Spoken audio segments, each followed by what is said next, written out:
because I got tired of working for people and they are owing me. So school, and then in high school, student union, government work, and all of that. By the way, I make the best plantain chips in Abuja and not sense. I look, then you must take care of yourself. You must eat a lot of unripe plantain in any form. Plantain chips, plantain fufu, and all of that, you know.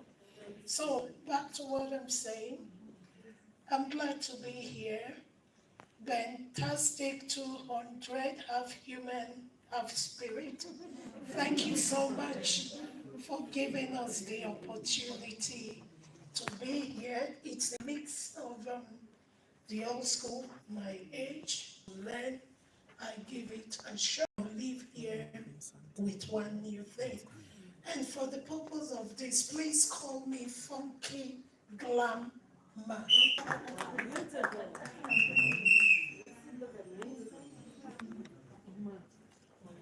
Queen. Okay, Queen. Should I be my stage name? Thank you, Ipsy. All right, good morning, everyone. Again, my name is Queen Ikunde. I'm a journalist, been an OAP for years. I'm a publisher. I've MC'd a few times. And I'm just learning now that unprofessionally though, because I don't think I've been paid so much for doing that.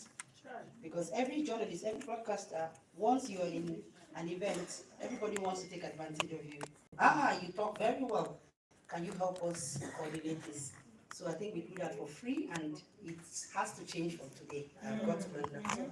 So any event you see me and then you ask me to help you out, get my paycheck ready before I leave. I learn at every opportunity. And here too, it will be different. I'm going to learn a lot. I'm going to be open to finding ways, multiple streams of income, very important. So it would be a bad idea to pick up professional MC. If I can do it already, I'll do it better then. So, voila, that's it. Your stage name. Say Queen. She already said Queen. MC Queen. Something like that. Okay, Queen of the mic. Someone just said so. Woo! I agree with that. So, Queen of the mic.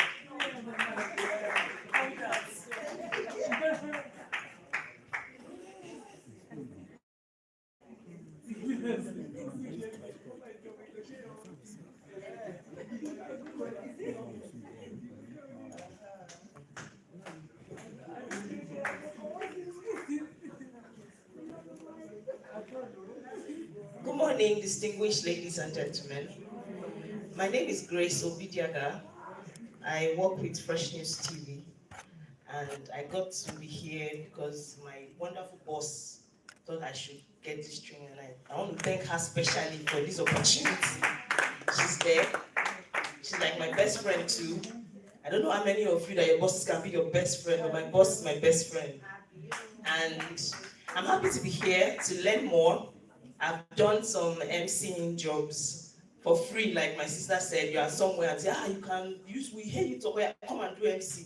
And we do for free in church, birthdays. But I'm happy to be here to learn more. I'm also into catering services. As I've heard people talk about their side hustle, let me talk about my own too. If you have events, call me, we cater. I think I should take off this glass. Sorry, the light is affecting my eyes. That's why I'm wearing glasses. Thank you all so much. I'm hoping to learn so much from all of you, because I've been listening for questions and answers, and I have my questions too. Thank you so much for the opportunity, ma. I'm grateful. God bless you all.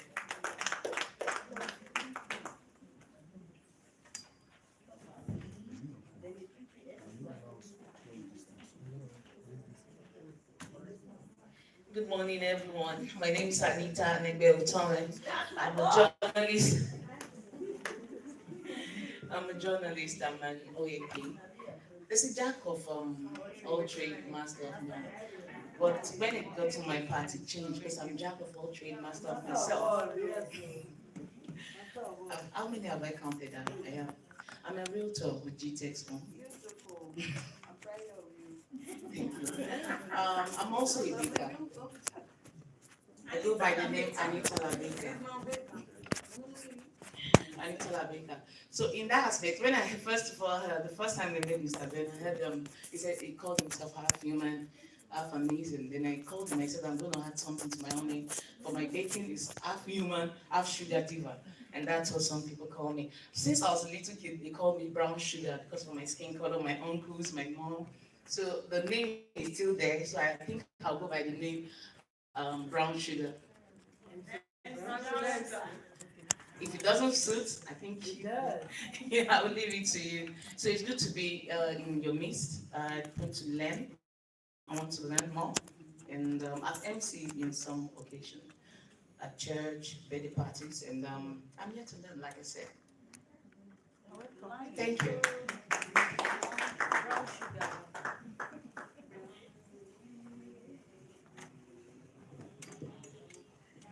Hello, everyone. Good morning. Wow, I was sitting at the back. I didn't know we have beautiful ladies. Auntie, you come on the internet. My name, Otaba Uyivera is my name. My stage name is MC Verify. I MC events, and I don't even know the one that is the side job. I work with FCT. I think that's the side job. And yes, I work with FCT. Ma? No vacancy. Am I wiki? Okay, I work with FCT, and I do MC jobs too. I do MC jobs for wedding, for birthdays, and even burial. So I'm available. It look like it's the money you are looking for. Be professional. They'll know that you have a fee attached. There are some of my friends. I wanted them to be here to just tell you. I would have told you they are secret in their face. As soon as you tell them I have a job, you know what they'll do? They'll say, okay, I'll send you an invoice shortly. They will not shout. It's you that will call them back and say, Haba, this small thing we are just talking. Say, no, Ben, that's how it's done. It's my fee. Talk to them if they want to reduce. Somebody will call me and say, Ben, I want to pay you 500.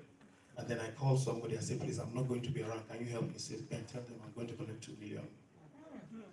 I say, please, can you talk to them directly? He said, yes, I can. Those people will now call me and say, Ben, please, can you beg your friend to collect 1 million? And me, you are charging me 500 because we are my friend. I'm not saying you should just charge him 500,000, but I'm saying charge. If you, even if it's 20,000 you want to take, let it be an official fee. I'm charging 20,000 for this. Take it honorably and give them a receipt. Put more money for FIRS. And put more money for tax. So this is how I want you to see it. I want you to think around the Society for Women MCs or Society for Female MCs. I think female MCs should be better. All right. But I'm thinking that if we can bet it here, we will do it in no time. Because if you are not deliberate about something, it will frizzle out. I want to be able to call and say, the Society for Female MCs, do you have somebody for so thing? So when you meet at your level, profile yourself. There's a children MC, there's a pigeon MC, there's a Hausa MC. You know who can do what. You must take over. The men are far. They have gone, but you can catch up.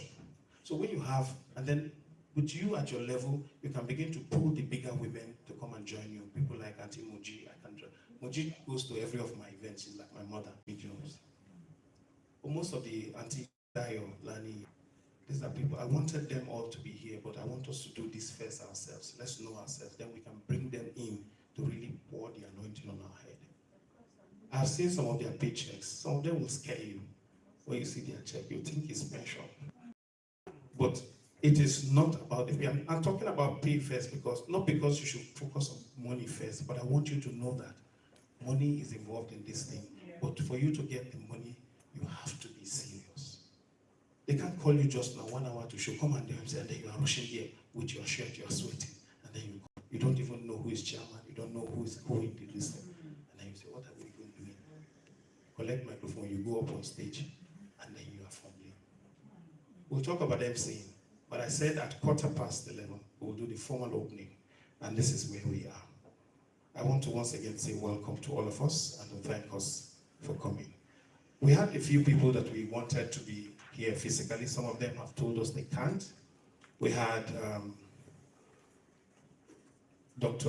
Jume Amadou, who's of course our mother in the media in FCT. She's a keynote speaker. She's also the founder of the helpline for the Needy Foundation, where she has sent an equally capable woman. She told me, Ben, I'm going to send somebody who is high up so that you don't feel that I'm sending a small person for you. Madam Mariam Haruna, please put your hands together for her. Thank you very much, ma'am. We are honored to have you. Thank you. We also had a keynote speaker in the person of Madam Lara Owoye Wise, but she couldn't come in. She called me last night and told me she may not be able to make it. She'll send in someone. And I understand totally her reasons, but we thank her. She's with us. Mrs. Omo Mission Shenkoya also should have joined us, but she told us she will come in a little later. So we appreciate her. As soon as she comes, we'll appreciate her. She's one who has trained bankers. Now I want to be able to let her tell us her own experience, to share with us what really it is to own your stage. She's done banking, from regular banking, insurance, and all of that. And now, if you know banking as a woman in Nigeria, you know that as MC you are learning. As a banker, you are the tool. MC, you may look like you are strong, you are a celebrity, but there, the men want to give you money for a reason. So how did she survive it, and how can you as an MC survive that? I wanted to share with her, and she'll do that. She'll share that with us. We also have another strong woman who has taken tourism, has taken culture and tourism to a far extent. She's here with us. She's the Director General for the African International Documentary Festival Foundation, Madam Malami Manja. She just, I don't know why they put my people at the back, but that's my Oga. She's the Director General, and I can tell you how confident that woman is. Just give her 5 governors seated down. She'll collect their money for a project, except she doesn't see them. So how do you get into this without,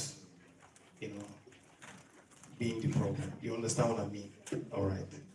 We have also one of our speakers, Nancy Inaji of AIT. She promised to come by 1, but she just called me that she'll come a little earlier because they are doing the normal live transmission. AIT has to make money, so she'll come earlier. But we have also Madam Amara Tekla Orakwe, Ambassador, is it? I hope I'm correct. She's been here. I know she has another appointment. She will speak to us shortly and run off. But if you see Tekla, just check her online. You'll see that all these things, by the time you see these things on her Instagram page, you'll be shocked. You think it's abroad she was doing this thing. So that's packaging, that's branding. Do something so that everywhere you appear, it matters. That's deliberate preparation. I told you again that her card is one of the best I've seen so far. It carries everything and it excites you. You want to read the card, So people are deliberate about their personality, and that's why we pick them here.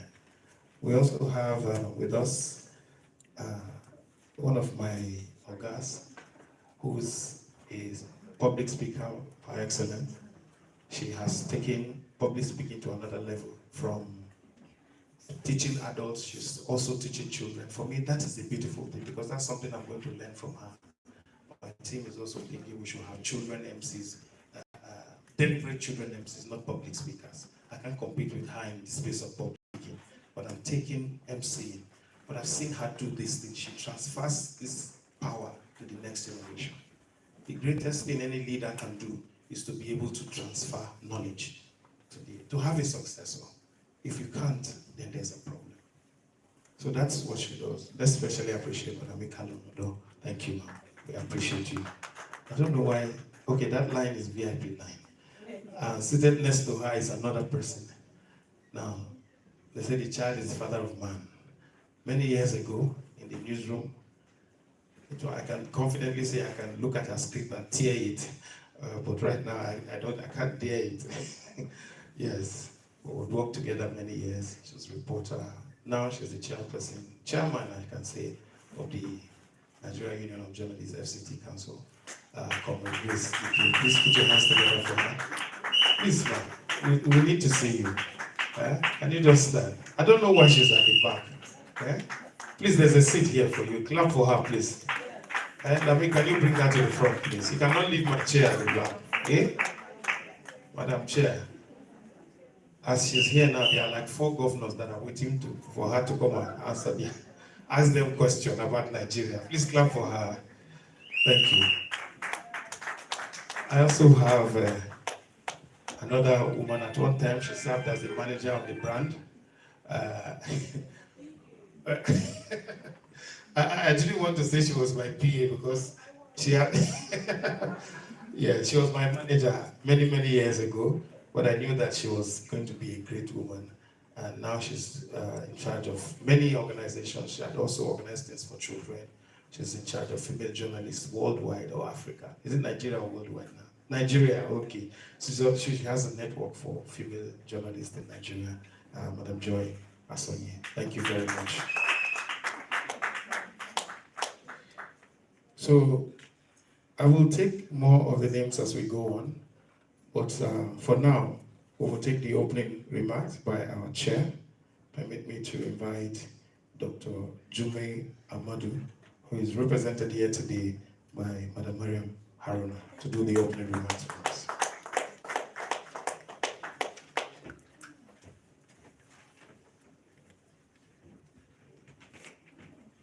Good morning, beautiful ladies. Good morning. Can we say Happy International Women's Day? Because we are still in the month of March. Yes. March is for women. And this is my month too. It's my birthday month. So I can see a beautiful lady, Auntie Malani, I can see you. I hope I'll be able to compose myself. I was telling that to Juma, I said, this one you are taking it to journalists that can speak the big English. Will I be able to confront them? She said, go and do it. Well, I'll start with her keynote. I'm here to represent Dr. Juma Amadou. She's sending her regards to everybody, and she's happy to see this occasion to come to pass because she's somebody that loves women, children, widows, to grow them to the higher place. So I'm here to read her keynote address. Ladies and gentlemen, esteemed guests and spring female master of ceremony. It is absolute honor to stand before you today as chairperson for this remarkable free masterclass, dedicating to empowering women MC. We gather here with a shared vision to elevate the representations and voice of women within the world of events, hosting, and public speaking. The Master of Ceremony is a professional plays important roles in events, management, and presentations. MC are not just facilitators, they are the heartbeats of any occasion, representing for sitting the thrones, engaging evidence, and ensuring seamless transition throughout events. This is a signifier representative that deserve equal representation, particularly for women. The history the industry has male demonstrated often said that contribution and talented women, however, are at a critical junction where we are shaped narrative and expectation. Female MC bring unique presentation, emotionally, intelligence, and creativity to their roles, enhance the experience of those around them. Women possess into ability to content, inspire, and lead, making the ideal candidates for their professionals. Their voice can resonate automatically and represent, capturing the evidence in ways that we both powerfully and memorable. As we creatively support the next generation for the female MC, we elevate not only individual career, but also the entire industry. To every woman in this room, whether you are just starting your journey or seeking to refine the craft, I urge you to embrace the strengths on your talent and step boldly into this flight. The world is urged to hear your voice and celebrate you and celebrate your contribution. Let this be the beginning of transformation of journey where parents and presence of women in the MC professional becomes not just the norms, but the source of inspiration for future generations. Thank you for all. I look forward witnessing the brightness and each of you will bring to the stage. She said I should tell you that you should have confidence. When I was coming, I was telling her, will I be able to stand in front of all these journalists? She said, go and do it. To handle a microphone is not easy. But the moment we start now, this morning, it has given me the confidence that, yes, I can hold microphone and talk to ladies. So I'm proud to be an MC. I'm going to be a journalist. Although I'm a caterer, I cook, I sell kulikuli too. Where is she? I sell kulikuli too. I sell turban. There's nothing I don't say. They call me all weathers. So women, we have to go to many places. We use our voices and we use all our environments to make sure that our young ones that are coming up, let them see things in us. So I wish you all the happy celebration and enjoy your stay. Thank you very much.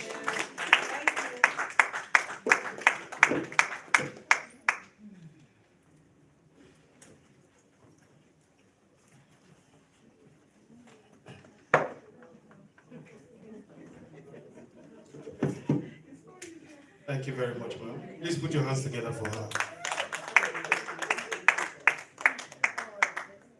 We will also take a special message from the comrade chairman, who has added color, class, and glamour to the office of the chairman of council. Has also brought a new face, an appeal to the building. Please let's welcome Comrade Grace Ike, Chairman, NUJ NCT Council. Women, you people should clap now. This is how we will start. If you clap for me, you will clap for me, and then we move forward. On your stage. I want to award 10,000 naira now. On your stage. On your stage.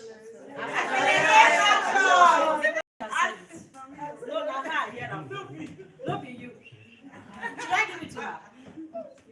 Okay, I'll give it to her. So we should own our stage. So what are we here to do today? So how many people want to be MCs? To be franco from your mind, from your heart of hearts. I don't get plenty time. If not, I will go and enter story. We will not go come up from here today. Happy International Women's Day. Accelerate action. But for the purpose of this event, you will say, own your stage. Happy International Women's Day. Own your stage. For the organizers of this program, I sincerely want to say thank you. You know, Ben 200 is always out to see how to assist women. And for me, this is where we should see men helping women to grow. And not some men, when you see them, you say, women are my strength. They give me energy. If you ask them what they are doing for women, you cannot say any positive thing. But this is the physical and positive events and activities that we should be seeing. Very, very practical. So let's give our hands for Ben 200, please. So he's a he for she, am I right? Yeah. So I'm happy that this event is holding. But Mr. Ben, we are going to give you one assignment. Okay. 2026 is here. By 2026, we should have 2-3 women that you have impacted. Because all we are talking about is mentorship. So that if you are going to have this event again, we have 3-4 persons that will MC that event with you. Yeah. And we'll find out that they are part of your MC Toronto, right? Yeah. Is it Toronto? I'll be Toronto. Because of course wants to go to Toronto. But that's on the lighter note. Good morning, ladies and gentlemen, and fellow change makers. Today we gather under the theme, Own Your Stage, Accelerate Action. This is not just a call to action. These are reminders that each of us has a unique role to play in shaping our world. Whether you are a journalist, whether you sell pilipili, whether you do turban, you have a role to play. And that is being the best, be unique, and give out the best, that when people want to say, I want to buy pilipili, they will say, go to Madam Bimbo. Go to Madam Ada, she gives you the best. So that is the essence for me of this program. You have to be unique. You have to give it your best. So as an entrepreneur or a community leader, your voice matters. And as you are going, please don't be selfish. Don't walk alone. Look for people you can lift. Because for me, that is the essence of womanhood. Lift Mr. A, lift Mr. B, and the world will be a better place for women. Those in favor of that, say aye. Aye. Those against it, say nay. You know, I'm coming from a parliamentary background, so whatever we do, we put it to a voice vote. But if we want to amplify women's voices, we have to set the pace. And don't do because she yellow, this woman, what does she think she is? But you know that she can do something. Why not support her and grow her? She has that capacity. But because she does not belong to your kaba, she does not belong to your category of women. Class, thank you. So she is nobody. You cannot assist her. But if I tell you, if we continue to do that, we will not grow past this International Women's Day. And for me, every 8th March, we should come out and assess ourselves. What have we done in 2024, 2025 to warrant us to celebrate another one? Yes, it's there. It's the world stuff. But we must have reason to show that we performed extremely and perfectly well the year before. And then we can move and forge ahead. So as we honor the strength and resilience of women, let us also focus on empowering them with essential skills, particularly MC. MC work no easy. It's not all of us that can hold mic and stand and talk. That's the truth. Some of us are still camera shy. As you see me, I'm shaming shy. But sometimes when I just want to feel, if you shame shy and you mess up, they go laugh you. I'll just have to, comport myself. But I tell you, it's not everybody. And if you notice, there are people you can actually mentor. In fact, he was my mentor when we were in the newsroom. He would hear my script. He would tell me the script is smelly. And when they say your script is smelly, you know how far. So he would tell. But then, that way, he was doing everything possible to mentor me, and he brought us up. And today, we are where we are today. So we also want to give kudos to our editors in the newsroom. As journalists, we go through a lot. But the bone of contention is you must be seen to empower somebody. If you're living here today, please ask yourself, how many persons have you lifted up? How many persons have you empowered? Let us leave this gathering of every time we are gathering for International Women's Day. I don't believe in lip service. I don't believe in gathering we want to celebrate. But I believe in 2 years ago, we were together. And today, I'm proud to say that there's difference. There's change. But if we continue to play to the gallery, we will not get it right. So for women, mastering MC skills can be a powerful tool in asserting their presence and leadership in various settings. So as we celebrate women who have broken barriers and redefined possibilities, let us also acknowledge the importance of mentorship and education by equipping young women MC skills. We empower them to take center stage, share their stories, and inspire others.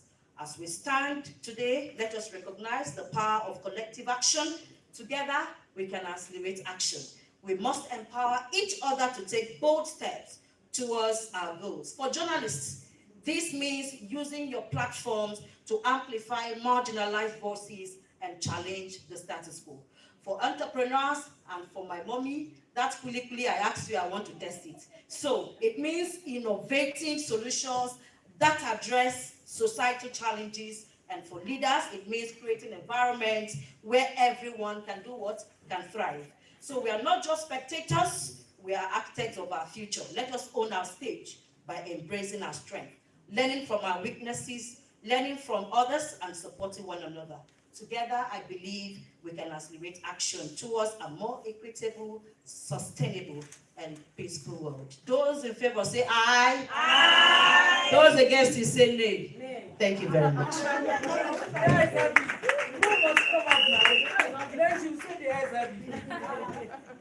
Thank you very much. Please, let's give her another round of applause.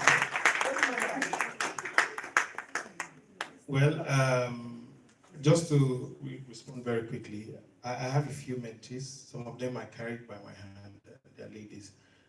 One of them was when we did this training 2 years ago, we had a competition. Even today we'll have a competition. There is a competition with a prize. Last year, I think was it between 20 or 50,000? And it's a simple competition. It normally comes up between 12 and 1. I'll give you an opening. It's not for everybody, but if you know you can. The simple rule is that you prepare an opening statement for an event. So you prepare an opening statement for an event. So, and it's not for anybody. It's open. You can say, okay, I want to be part of it. I don't want anybody to feel embarrassed. But it's a contest. That means you have to be good to do it. Now, I also want to say, the person who I picked, they call her MC Mike Ferry. I can throw her anywhere. For the past 2.5 years, I've gone with her to any event. In fact, sometimes they don't need the lady. But you've not trained you. Yeah, not for MC, but you do well as a newscaster and a reporter. Yes, so but it's deliberate, and I can vouch for MC Mike Ferry to take her anywhere. There's a day we went somewhere, I can't remember the event, even me, I was shocked, because I introduced her, I gave her the mic. Immediately just said, why are you, all of you here? You are married, I'm not married. She said, look at me, am I not fine? She removed her wig. I mean, that was confidence at the peak level, but she just does her things naturally. I hope she will come here. She's a school teacher, so she does a lot of work. I've told her you may need to leave that work and focus more on the MC. True, because sometimes they call you, I call her for some jobs and she says, I can't take permission. And that job I'm calling you for can pay for your salary for 3 months, for 1 day. But because you are tied to teaching or tied to an office, you can't leave, you know. So, but I'm hoping that going forward, we'll be able to draw some people away, because this is full-time employment.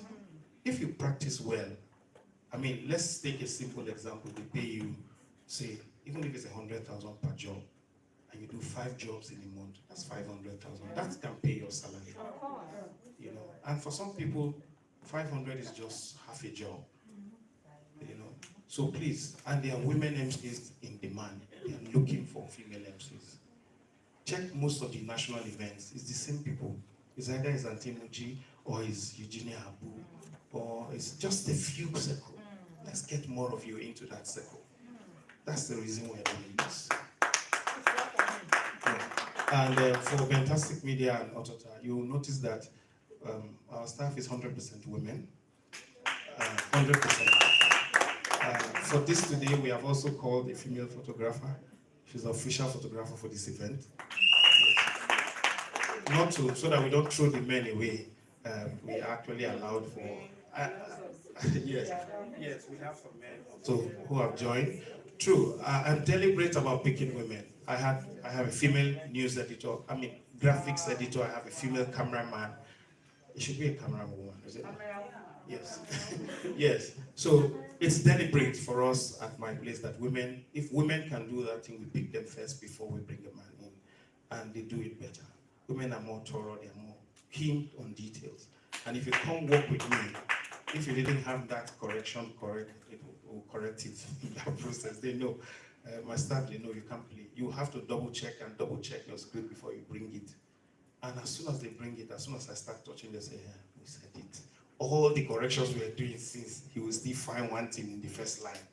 But it makes them want to work more. So next time we're doing this, I will present to you some women who have worked with me and who know that it is cool. Even a co-MC with me on stage knows that. I will tell you, I can bring my script. If I notice you don't have a script, I'll say, look, we're introducing the next guest.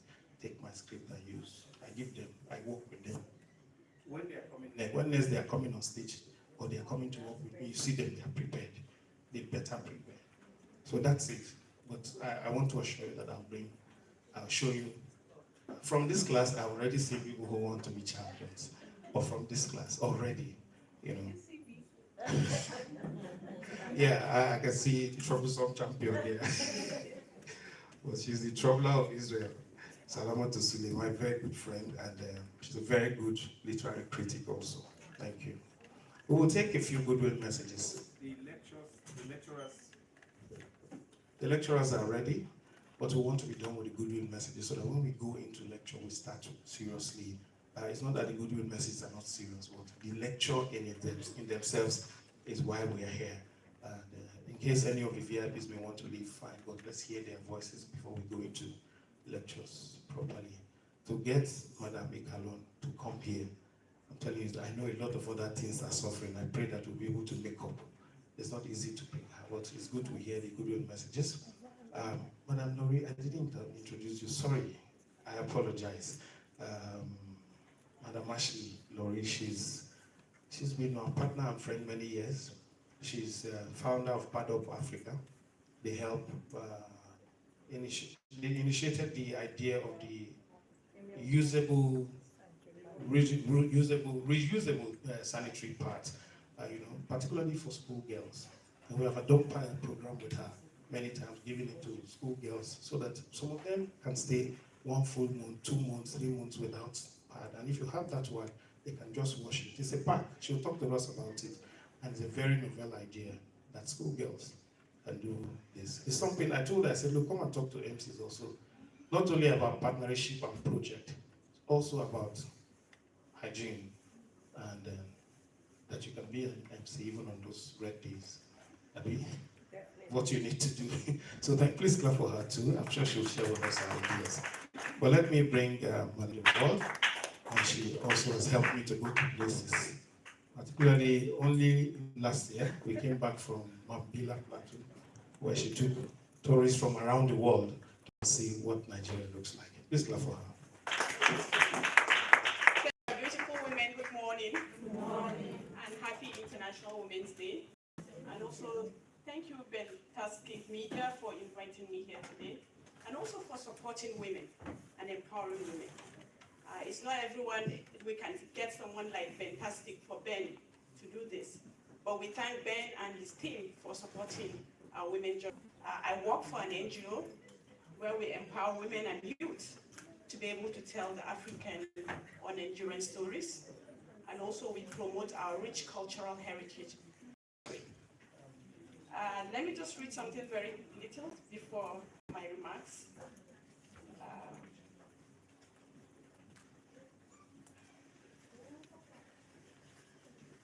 Okay. It's an honor to welcome you all to this important training session for female MCs.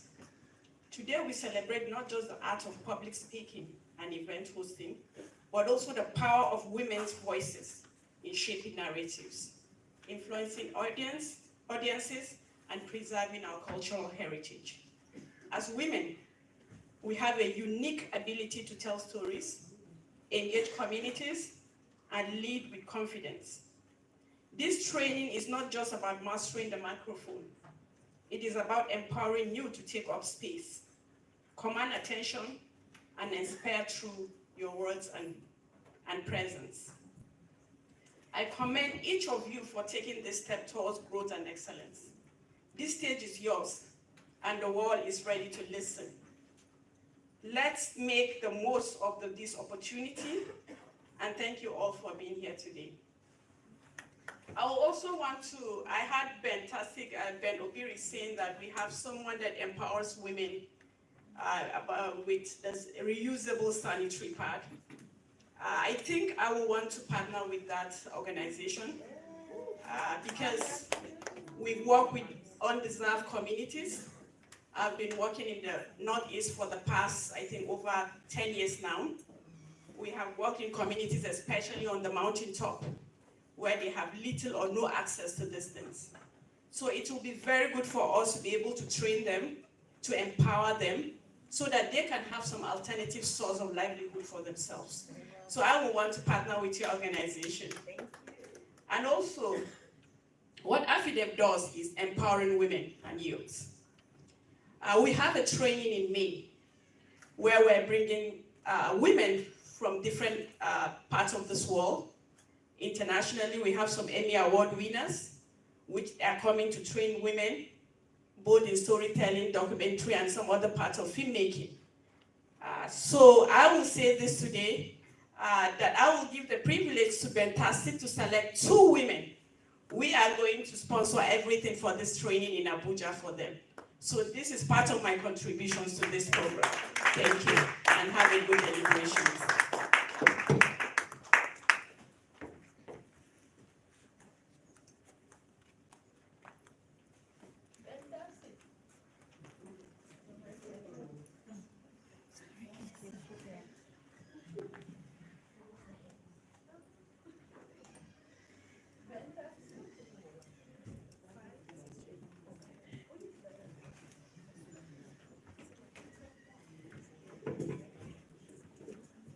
So thank you very much, ma'am. We will. I've just been informed that our medical team has arrived. They're supposed to do free eye screening for us, but I noticed that all of you have even done screening. You're all wearing glasses. So probably they will be, once they set up, we'll allow so that you can have free eye screening. I don't know whether they brought the free glasses we told them to bring. If they didn't bring, you may just go to the office and buy. But we have a long relationship with them. Dr. Ini, is Dr. Ini around? Okay, she's gone outside to set up, but she's here with her team and they're willing to help us check her eyes. The rule in this place is that between 12 and 1, movement outside this hall is restricted. I know that everybody here will stay till 1 at least. I believe so. So once it's 12, we will lock that door, and until 1 before we open it. But we will try to make sure that those who want to leave, instead of going out, you will just do your eye check, and then we can do other things. But at least one lecture we should hear it before we leave. Let me bring Madam Laurie. Is she ready? Madam Ashley, can we have you quickly? Are you ready? Are you ready? Or you are networking? Okay. All right, so before we go on, we will take, I want to be done with all the goodwill messages before I take on our lecturers. I know now what you're supposed to come in. Joy Asonye, thank you. It's because you are sitting at the back. Please put your hands together for her as she comes up to speak to us.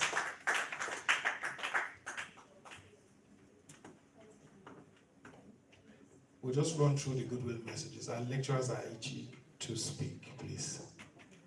These are partner organizations that will help us. Once you tell us your problems, we'll run to them and we'll help you solve it. Let's clap again for her. Good morning, everyone. I'm Joy Asai. I have a small network of journalists. And contrary to what he said, I have always been his PA. Several years ago, you can't see him without me somewhere looking around, trying to ensure that whatever he was doing went smoothly. I think that's what rubbed off. Recently, I've just been stumbling into MC work. Maybe because I'm a journalist, it just comes with the key. Everybody just expects, you're a journalist, you should be able to handle this event.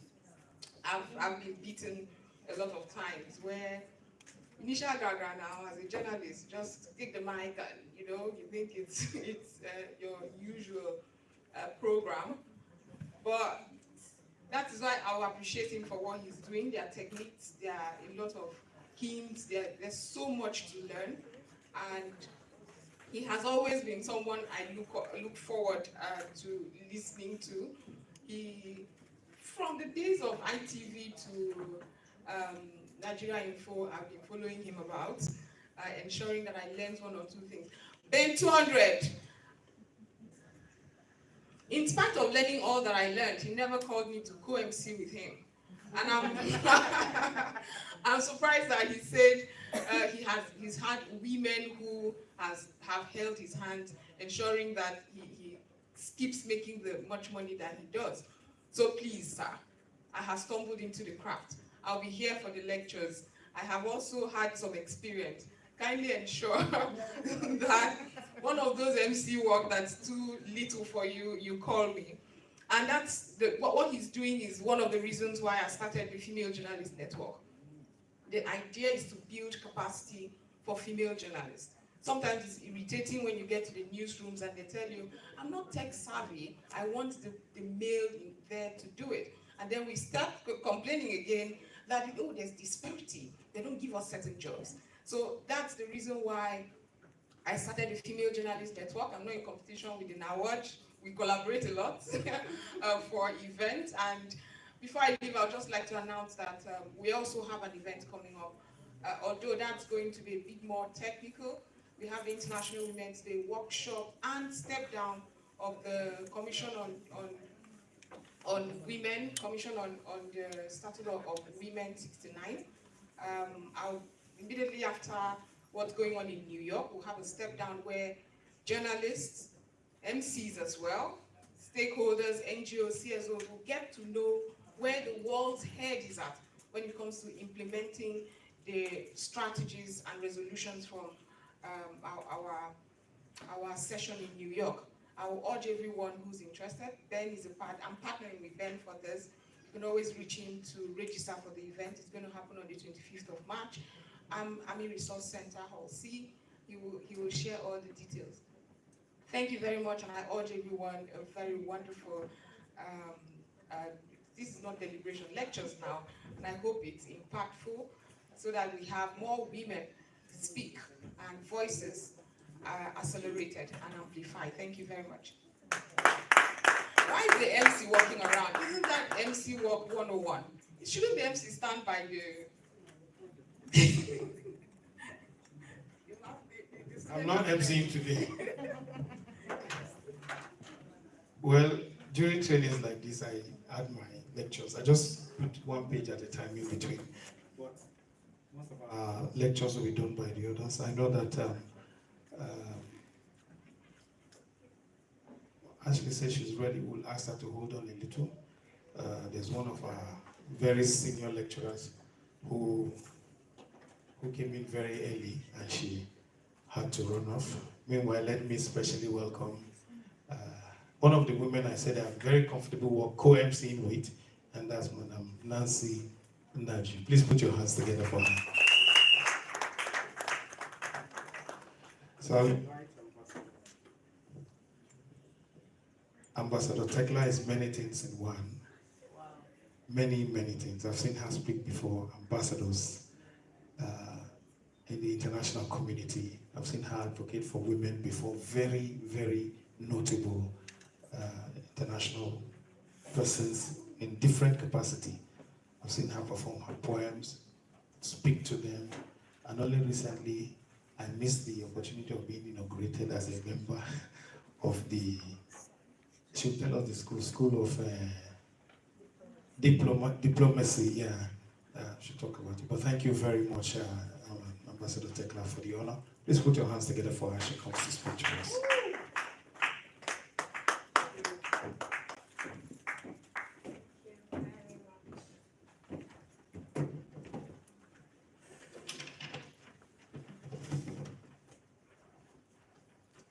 Okay.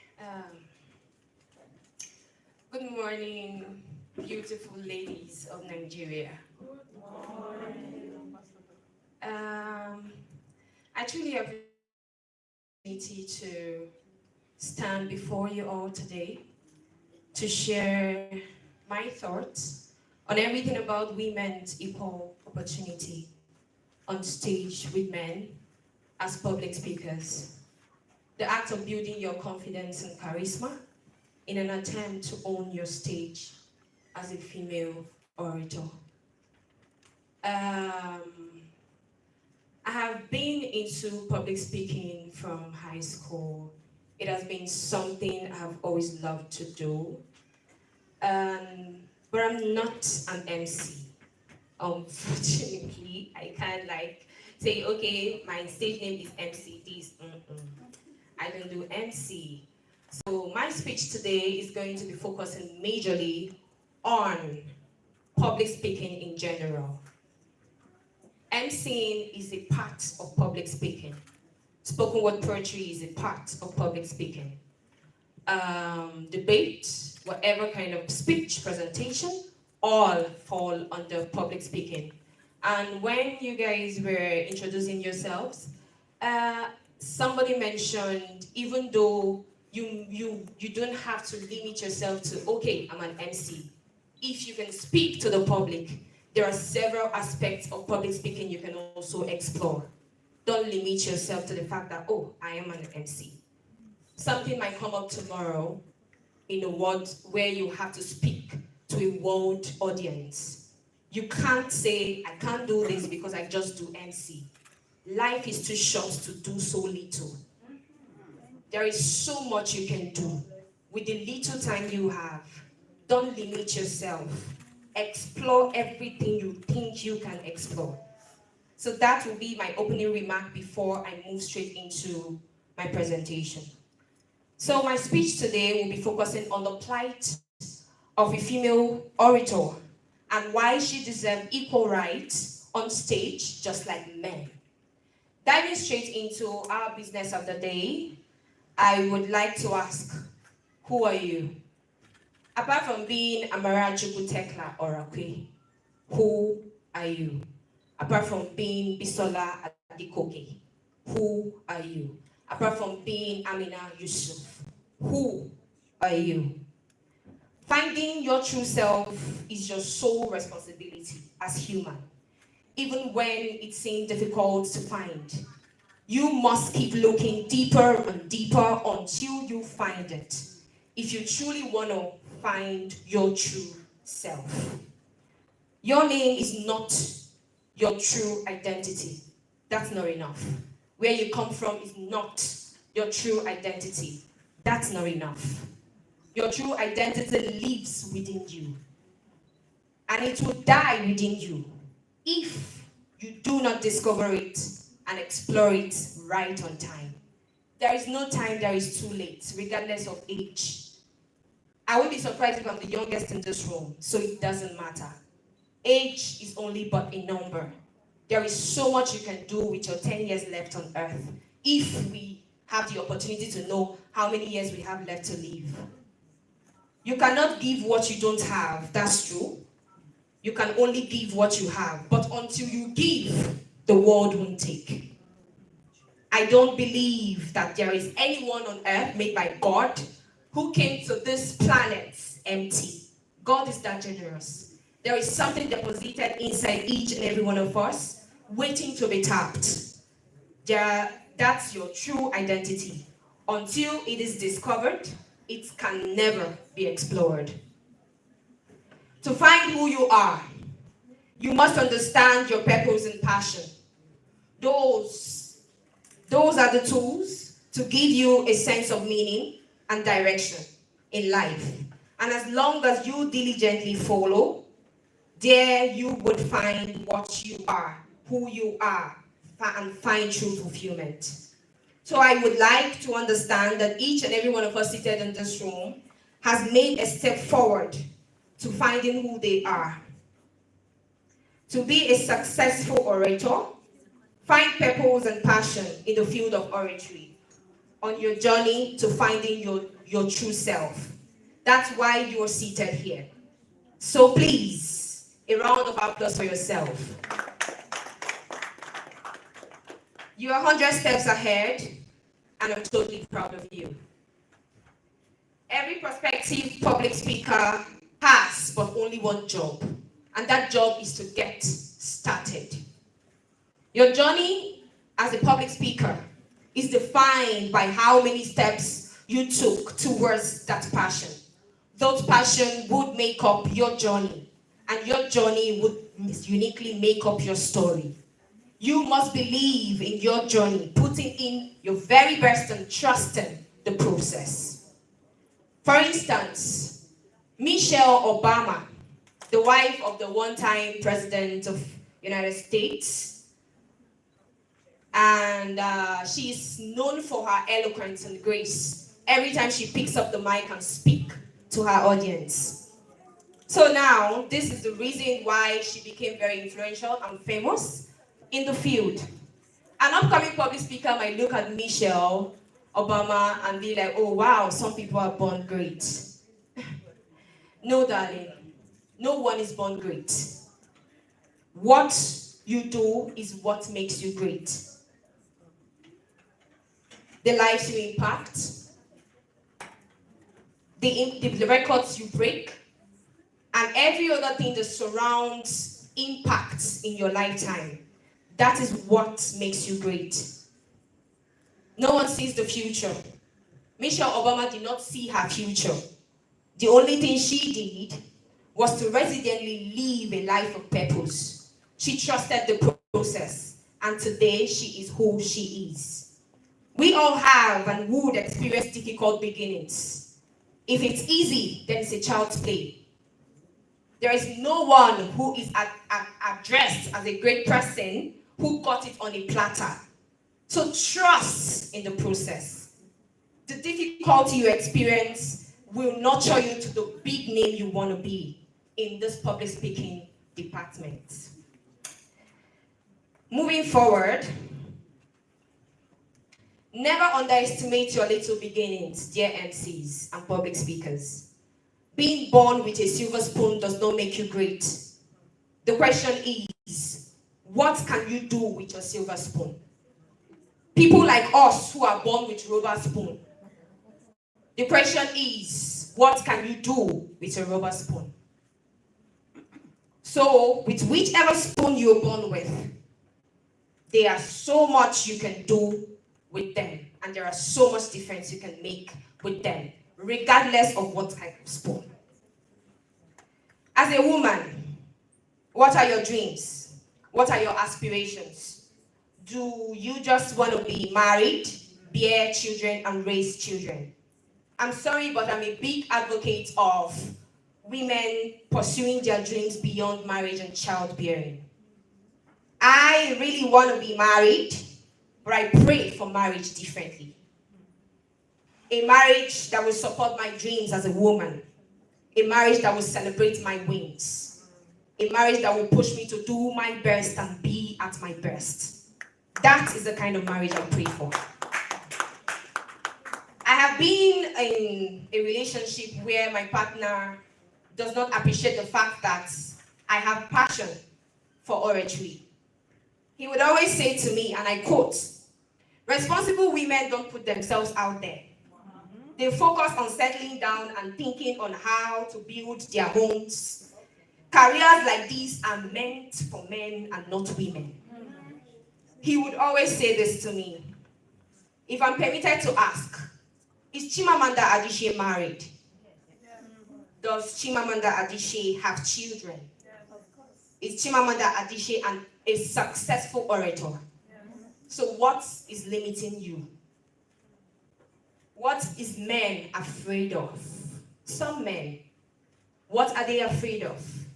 Your wife should be your light, your shining star, and you should be the umbrella guarding her light at every point of her life. That is the only way you can hit your chest and say, "I am a man." But then I thank God for my guts, because that is what helped me overlook the love I had for him and used the door. That's not my man. So let me say this. You must define what you want out of life and pray to God to bless that desire of your heart. If you will marry once, you must marry right. So just maybe I'm missing out on something. Who made oratory a men's business? Where was it written, or is it written? Women deserve equal right to express themselves on world stages. We are human too, entitled to pursue dreams, and we deserve equal rights, just as men, to live a life of dreams. We understand that our society is patriarchy. Men are entitled to be seen and heard, while we were told that women are entitled to be seen and not heard. But this is from me to you today. Women are to be seen and heard. It all depends on what you are doing with your voice. Patriarchy is not our business. We will keep breaking barriers and setting the bars. The world must hear us, because our voices are unique. Our vulnerability is the power in our voice, because emotionally we pierce through the minds of our audience seamlessly, and this is the selling point of every public speaker. And only a woman orator can achieve that. More than 100 male public speakers would never be able to do that. Men are naturally built to appear strong and act strong. So 90% of men find it difficult to emotionally appeal to the minds of their listeners with ease. Men are most times not humble enough to express their vulnerability. So what if they want to tell me where I want here that will really appeal to my emotions? So this is not a competition. It's about capacity and something you are willing to give to your world when they are ready to listen to you.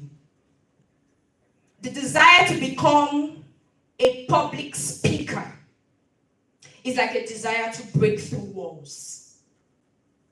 Have you ever felt that knot in your stomach whenever you walk up to the stage and you carry the mic? That dry mouth, that beating chest, you can feel your nerves shaking. You are missing your lines. I won't lie. Before I walked up to the stage, I felt that. And if you tell yourself the truth, no matter how professional you think you've gotten, in the field of public speaking, trust me, you have felt that too. You have felt that too. But that shouldn't stop you, because sometimes you just walk up to the stage and you wonder if your voice is going to tremble, if you're going to miss your lines, if your words will land fine in the minds of your audience, if the mission of your business or your message will be accomplished, if anyone will truly listen to you. I know that feeling. I have felt it. But the truth is, that is because you are standing before an audience. It's natural. It's not a weakness. It doesn't make you a bad orator. It doesn't make you a weak public speaker. Whether it is a 2 people audience or 2,000 people audience is a vulnerable act. Standing in front of them is a vulnerable act. It's putting a piece of you out there. But here is the secret. That vulnerability, that is where your power lies, in your attempt to own your stage. When I say own your stage, I don't mean in a boastful, arrogant way, but in a way that empowers you to connect, to inspire, and to make a difference. Owning your stage isn't about perfection. It's about presence. It's about recognizing that you have something vulnerable, something valuable to share, and having the courage to share it authentically. What does it mean to truly own your stage? To truly own your stage is owning your voice. It means owning your story. It means owning your presence. It means owning your message. It means owning your nerves. You are in control. Think about your favorite speakers. What makes them captivating? It's not just their polished delivery, it's their genuine connection with their audience. They've learned to own their stage, and you can too. Practice. Practice in front of a mirror. Practice in front of your friends. Practice in front of small audience. The more you practice, the more comfortable you will become on stage. And remember, every time you speak, you are growing, you are learning, and you are improving. Don't be afraid to make mistakes. We all do. It's how we learn and grow. Embrace your imperfections as a public speaker, no matter your niche, whether as MC, as a poet. Focus on connecting with your audience. You have a voice. You have a story. You have the power to make a difference. Don't let fear hold you back. Because you are a woman, and I hope you understand how powerful you are. Nothing should stop you, not even the patriarchal society. We will keep showing up until equal opportunity in public speaking is sustained in the world. There are so much you can do with your life as a young or old orator. Life is too short to live as a mediocre. And like I said in the beginning of my speech, you need to spread your tentacles. Explore everything explorable. It's your life, you own it. If your dream is to become a globally recognized public speaker, pursue that dream like your life depends on it. As long as you're doing the right thing, you can never be wrong at doing it. Walk up to that stage, pick up that mic, and do your thing unapologetically. The world is waiting to hear you. Listen, we only live once. only be remembered once. So you do what you will be able to be remembered for. Life is too short to live as a mediocre. And if you know this song, I want you to sing with me. You say one day we'll leave this world behind. So live a life you will remember. My father told me when I was just a child, these are the days that never dies. My father told me. So the most interesting part of this song is the beginning part of it. Live a life you will remember. I am more of a poet. I do public speaking at events. I will tell you a story. In this public speaking career, the truth of the matter is that you can never be so ready. You can never be completely ready. You can never be too ready. But you must practice.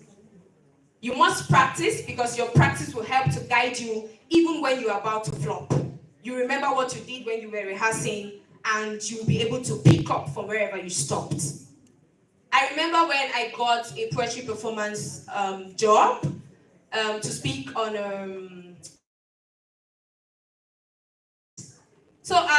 that event came the same week with the week where my own events will happen because I also do project management. So poetry is not coming up to a stage and reading a speech. Poetry is writing your poem and digesting it, memorizing it, cramming it. For good crammers, if you miss a line when you are cramming, you've lost everything. Do you understand? So I want to teach us a trick to own your stage.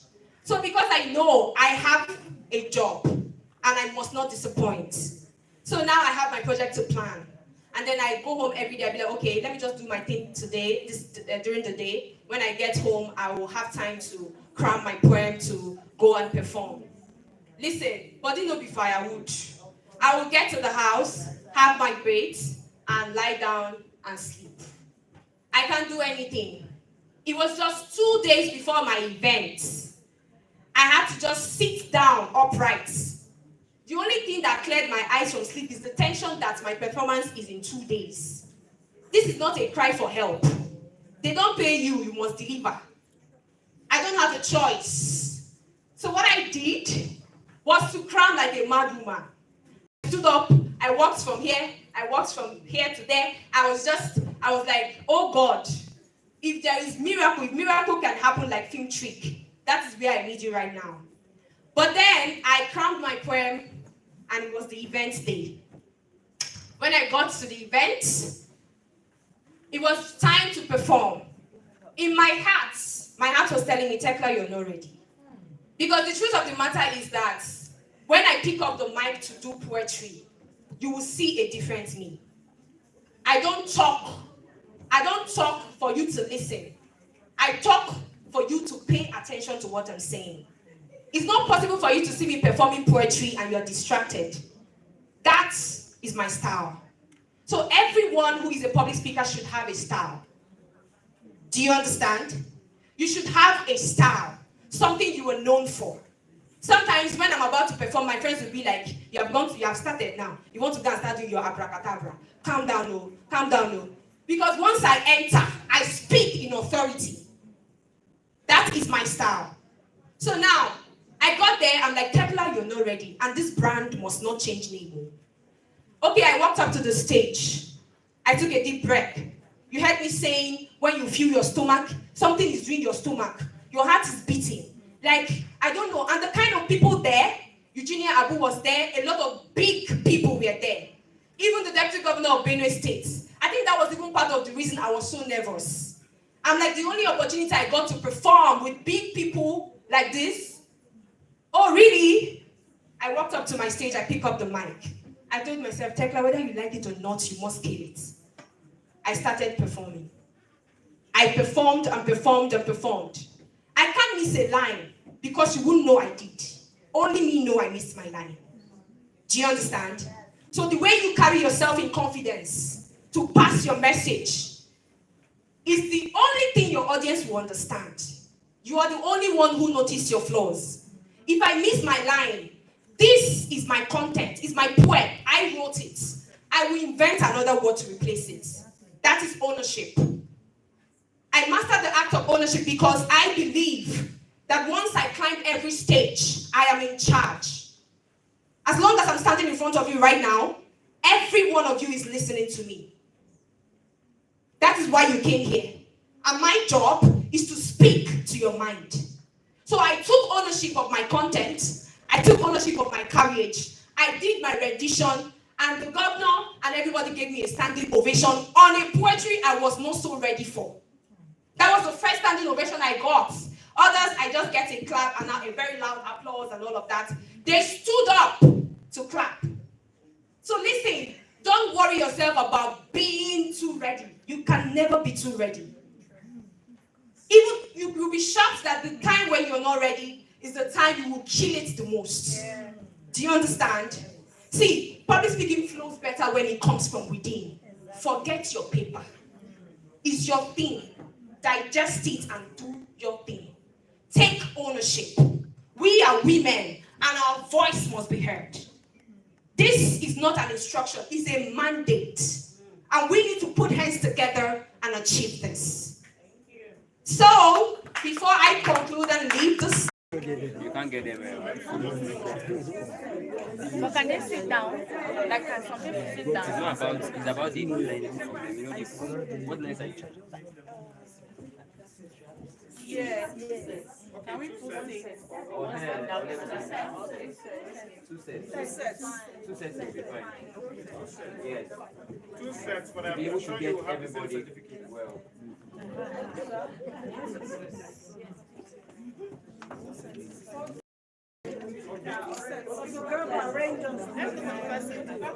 So please, everybody from this, excuse me, everybody from this line should, on this room should come to this side. Should come to this side.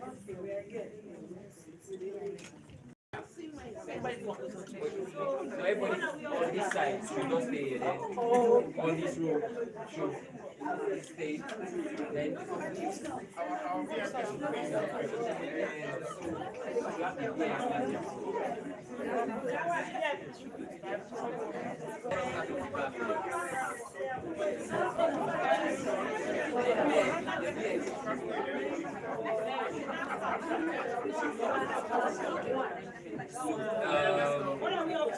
we are up to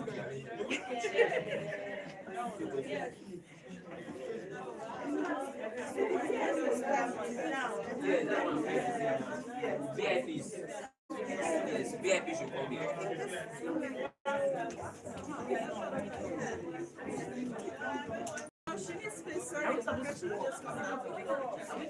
Yes, please. Yes.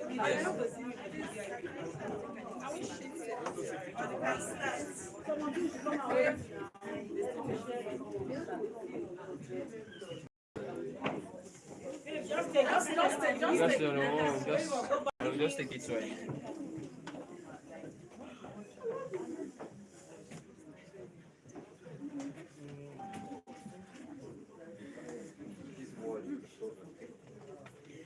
Sorry. Look at the photographer. Look there, look here. That's right. Make sure you can see the photographer. If not, it's possible they are not seeing you. Yes, I can see it. One more. Thank you. Sorry, please. Wait, another photographer.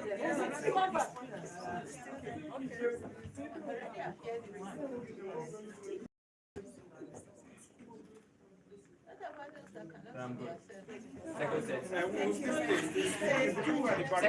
Second set.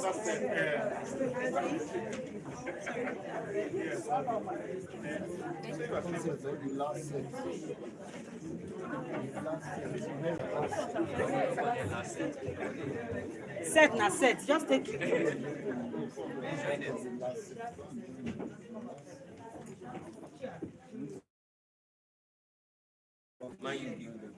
You just need to stay at that side. And so they face you then, when they are done, they face me.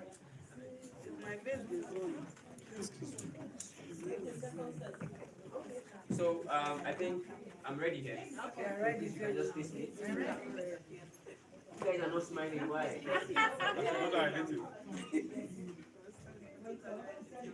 Yeah, I'm good for business. Thank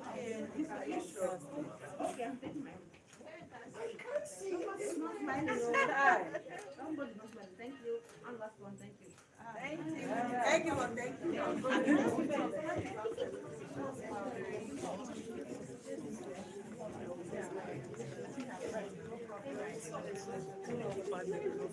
Well, let's get seated. Let's get seated. Let's get seated. We want to take one very important presentation now. One very important one. Please, our VIPs, where's Lami? Lami, can we take our VIPs to see our doctors? The chairman of the occasion and Madam Tekla. Madam Chair. Madam Chair, you will need to see and inspect our eye checking center. Thank you. Are we good? Hello? Hello? Are we getting the grab of what we're doing? I know small. Don't worry. By the end of the day, to fall in place, you understand why we are doing it in different parts. We're bringing other MCs to tell you their story, but we're also bringing people those who move this podium. Can you move it back? Thank you. All right. Remember that in the next hour, we are going to be doing the competition. This year, we can only give 20,000 to the winner. And if you want to be part of that competition, all you need to do is prepare an opening statement. We'll do it. Okay, now, I'm sure that you still have MCs who don't know that you have an opening statement. Okay, in the last 10 years, I have not done an event without an opening statement. I'm saying 10 years. You need an opening statement and a closing statement. You need to have an opening statement and a closing statement. When I talk at the end, I'll tell you how it is. I can share samples of mine with you. And I know people have it. You must have notes. You must have notes. So please, this is about, I tell you, I throw them, my notes are scattered. But in between, you must have an opening statement that talks about it, summarizes what you want to do, what the event is like, and who is here. Just a little summary. It's not too long, yes, but it's good enough to bring them up. And if your language is right, they will love you for it. You should have a closing statement that summarizes everything that happened in a beautiful way and tells them to take action. That's as simple as it is. But there's one of my ogas who many years ago, it was just like, who is this person? It takes it as one day at a time, from being a reporter on the segment of the show, from helping to analyze stocks by the side. She became the lead anchor. Now she is the show. Ladies and gentlemen, please, can you help me bring Madam Nancy Naji? Please put your hands together for her. Can we clap for her, please?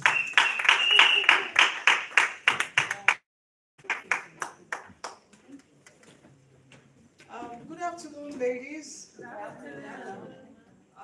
The right thing to say definitely is ladies and gentlemen. I hope we all know, but I'm starting with ladies because we have more ladies in the room. Not that I'm exempting the men. So, good afternoon, ladies and gentlemen. Can I get some, noise in the room? Because are we all tired? We're talking about, female MC owning your stage, assuming you're coming on stage and your audience is responding as you're responding. Would you like it? I would not like it. And if you don't like it, you're going to do something to help hype your audience. Isn't it? So let's do it again one more time.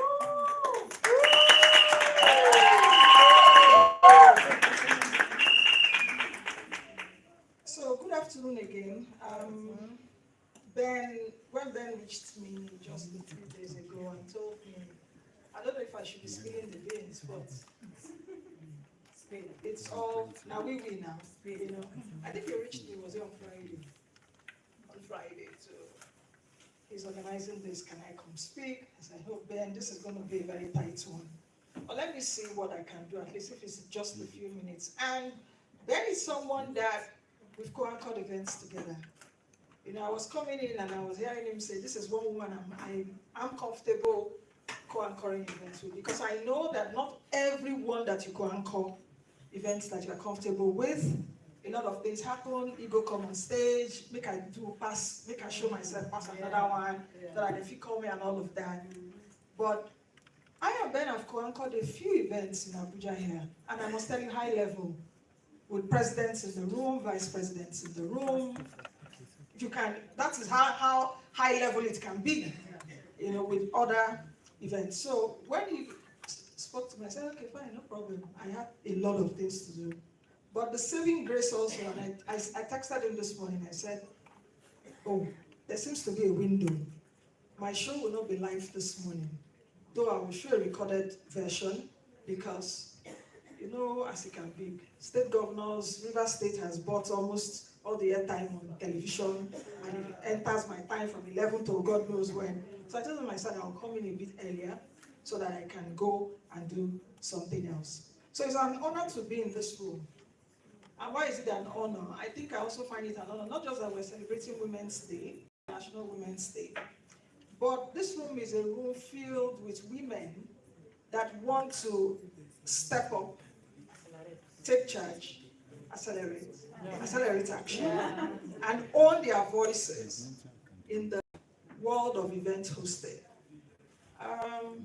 For me, for years and decades now, because it has entered decades, I've commanded different stages on television, I must say, which I still do.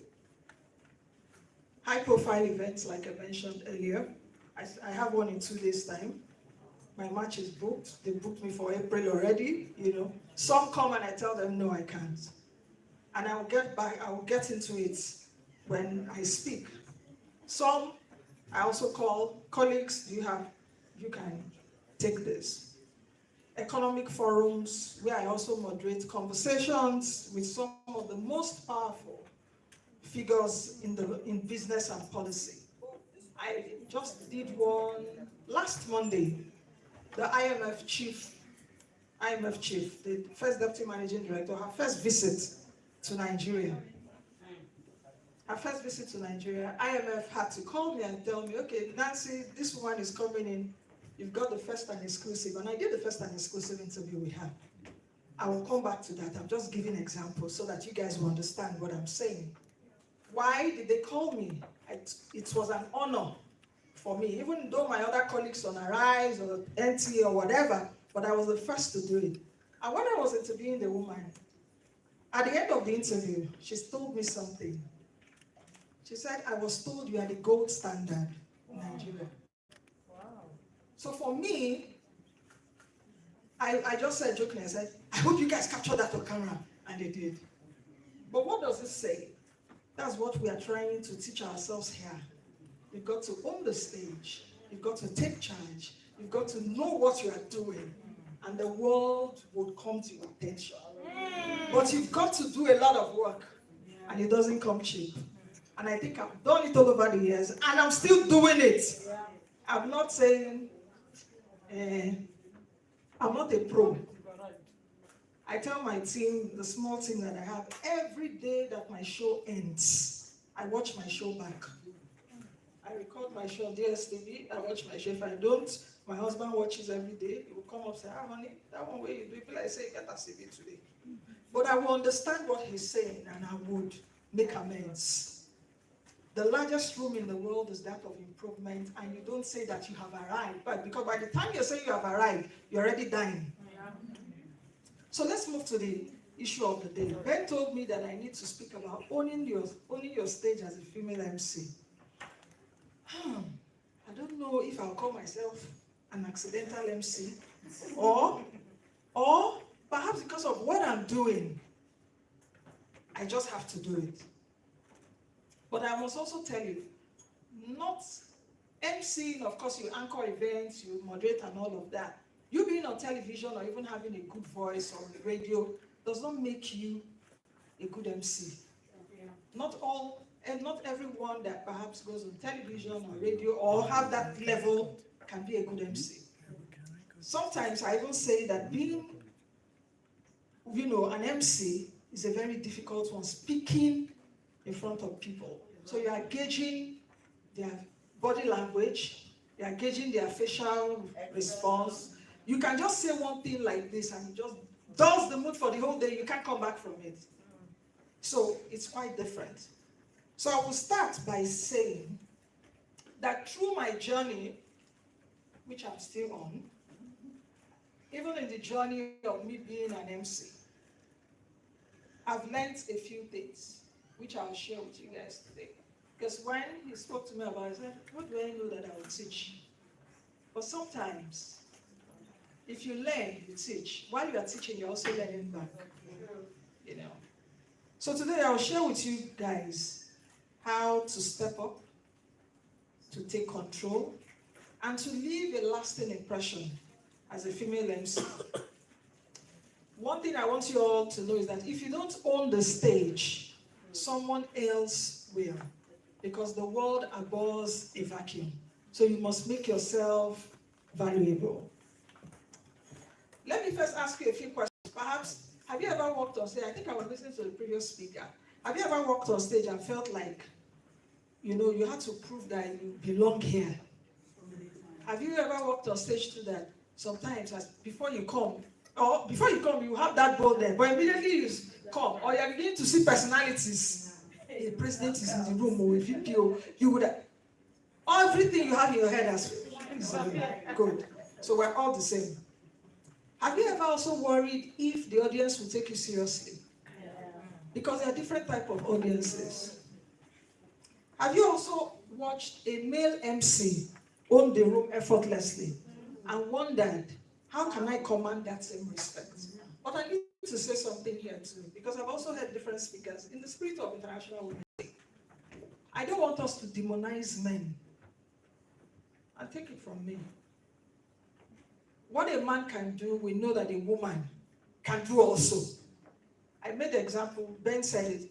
We have I did not even say it with my mouth. Ben has said it all the time to me. Whenever we finish our current event, Ben will say, it's always nice doing this thing with you.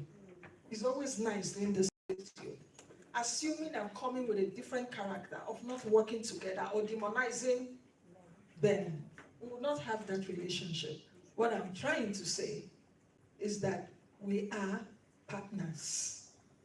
I hope you all are understanding what I'm trying to say. A male can also mentor you. You can learn from a man that does it well.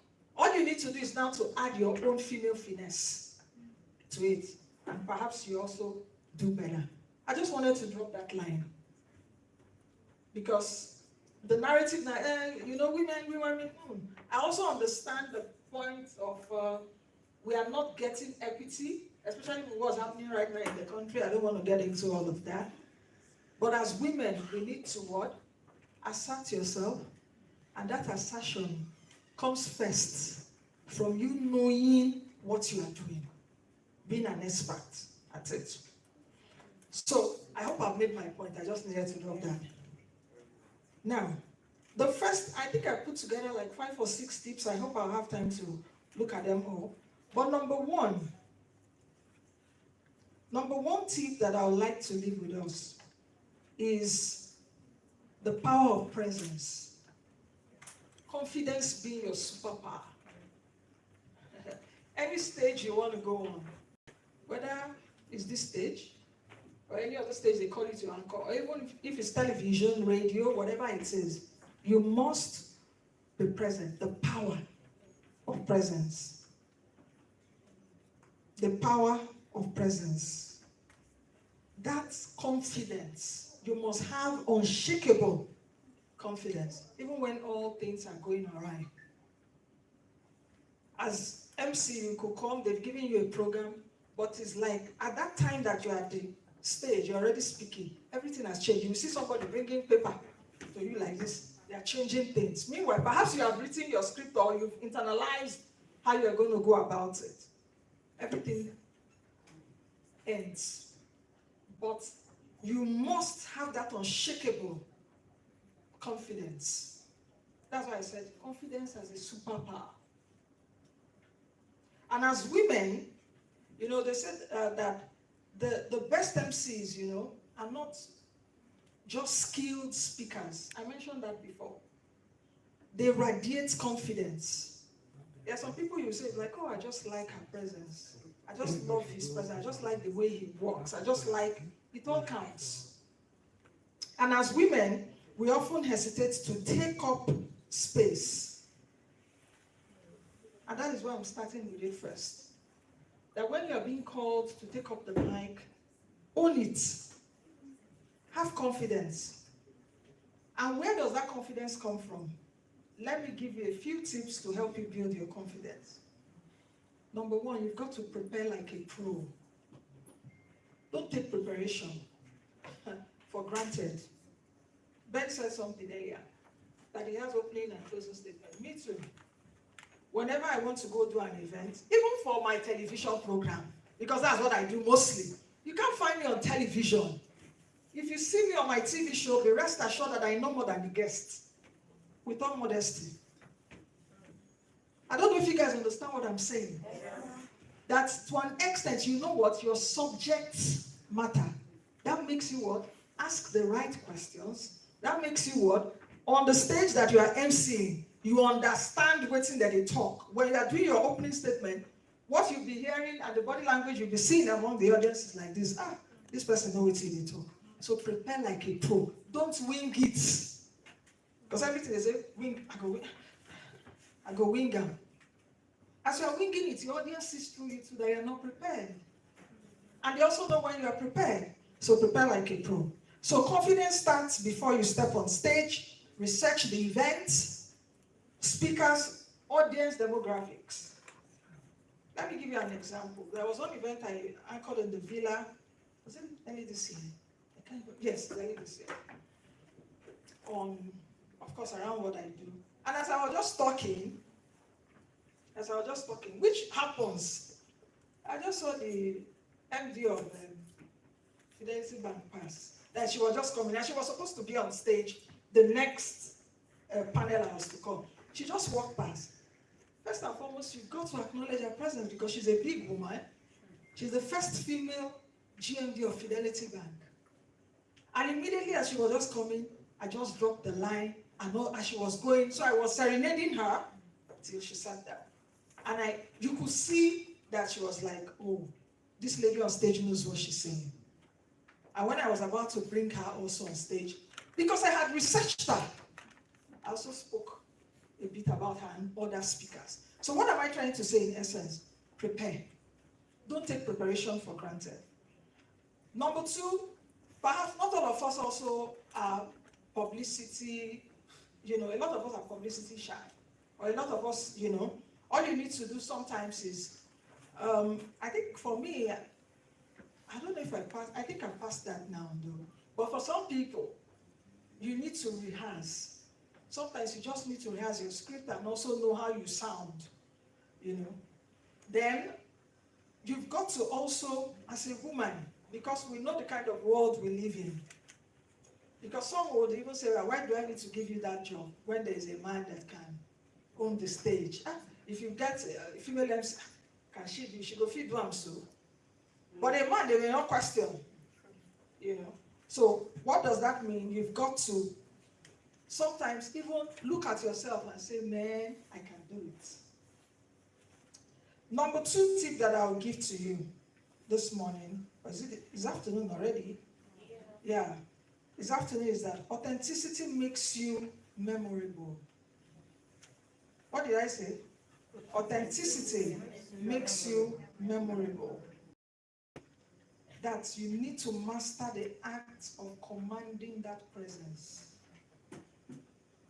There are some people, when they walk on stage, it's calculated. You don't just walk drooling. Your shoulders, or the way you're carrying your bag. Do you guys understand what I'm trying to say? As a female MC, you've got to know that you are just more than the voice, and you don't have to mimic anyone. When I was growing even in this profession, I had someone I was looking at from afar while I was younger. And I need to mention her name, Fumi Yoda. I don't know if people still know her. It's Fumi Yoda. When I was in Lagos growing up, it even made me, I had to go meet her in NTA then, thinking about Channel 10.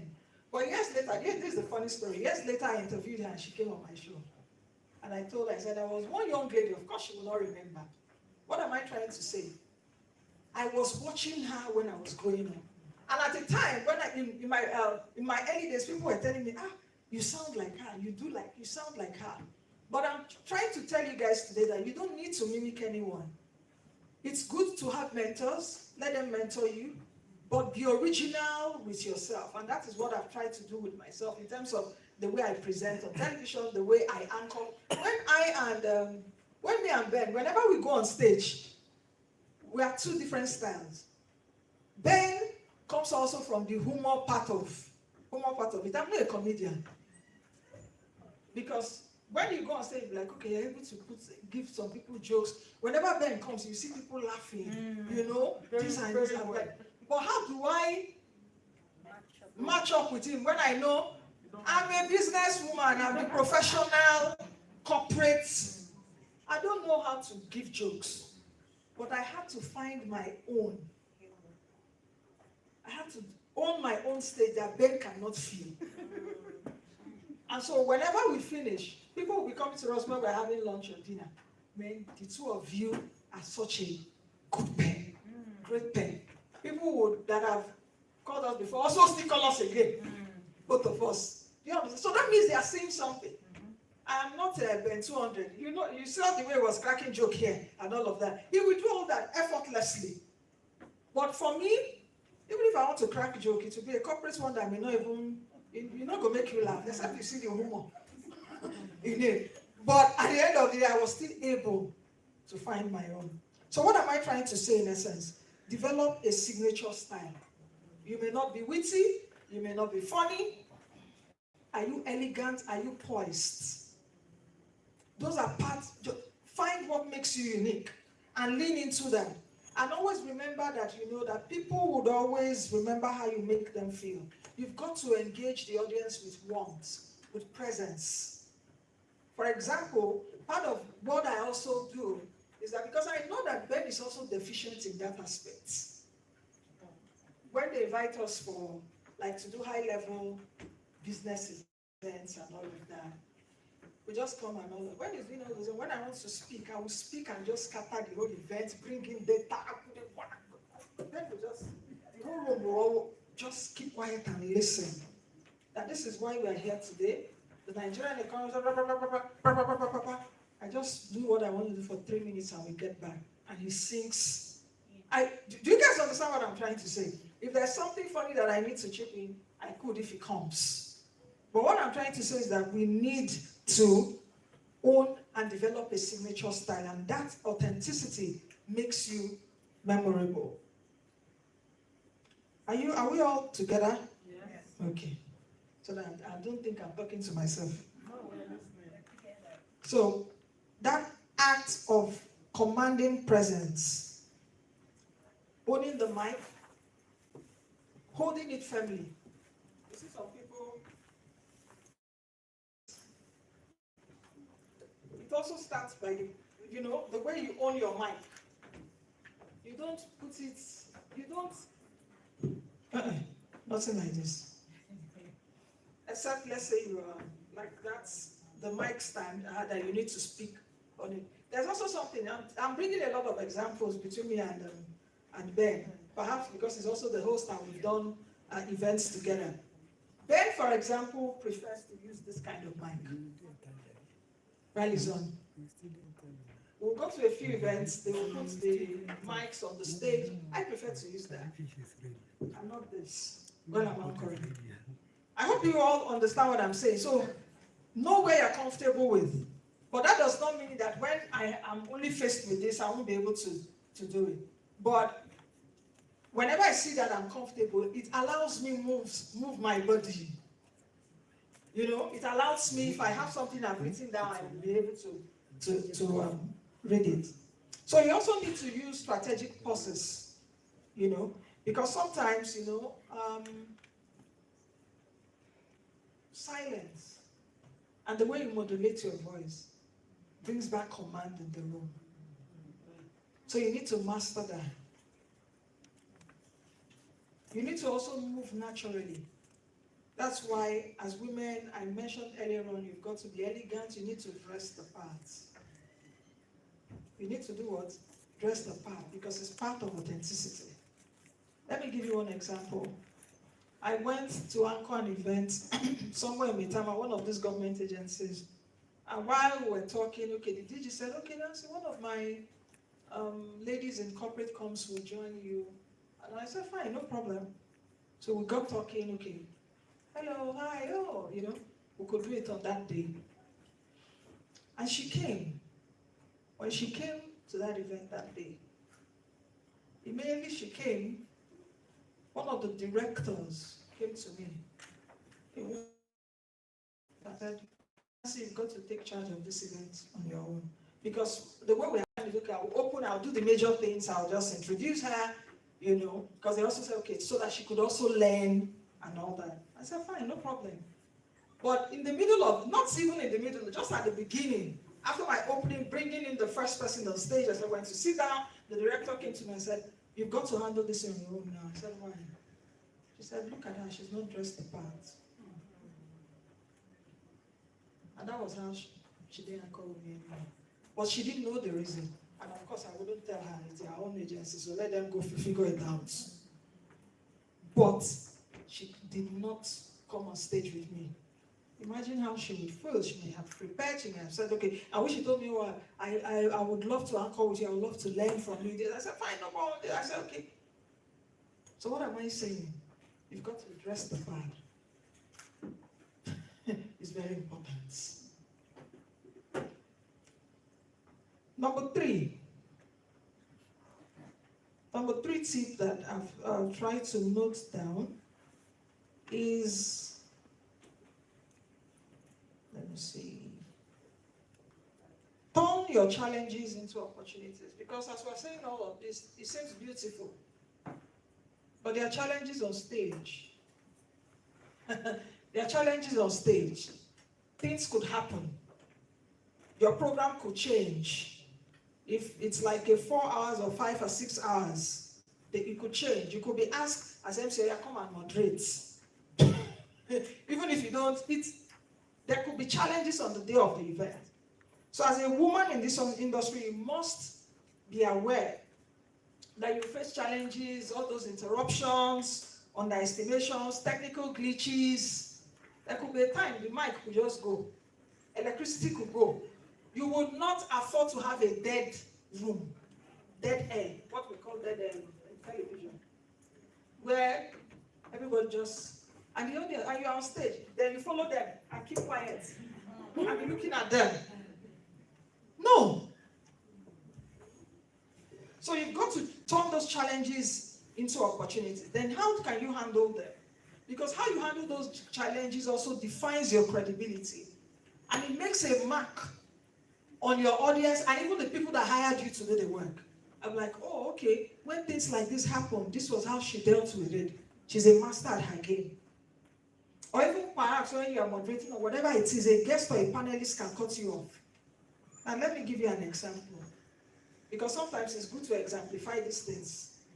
One event that I anchored last year at the Sheraton, at the Hilton, I was the event MC and I was the moderator. So when it came to the panel, I had to moderate the session on economy and all of that. And the chairman of the event was a former minister of finance and national planning. I don't want to call his name. Because every time I see that man, I look at him like this. So it makes me, whenever I see him in that event, I already have a mental alertness of how to deal with him if he's the chairman or whatever. But that was my first time of having him as the chairman and him behaving that way. So I was like, I finished anchoring. It was time for panel. I went on panel. did the work to the best of my ability.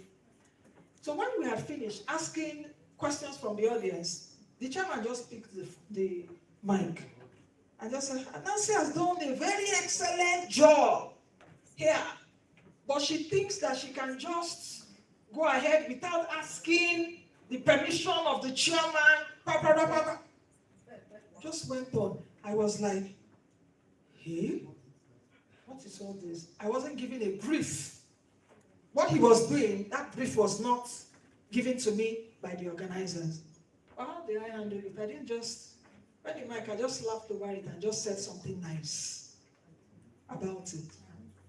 And when one of the speakers wanted to now speak, he just said something to just douse that. Oh, she's not, because you would meet those kind of people that perhaps they just want to underestimate you. Or just say something, it may not even be in his intention to underestimate, just to like make you flutter. Now let me tell you something else. One of the events I anchored this year, in January, was it January, early February? The man also was the chairman of the occasion. But I was now prepared. When I went, I had to. When I anchored and also moderated. When I wanted to now moderate, I didn't throw away the baby with the bathwater with what he had said.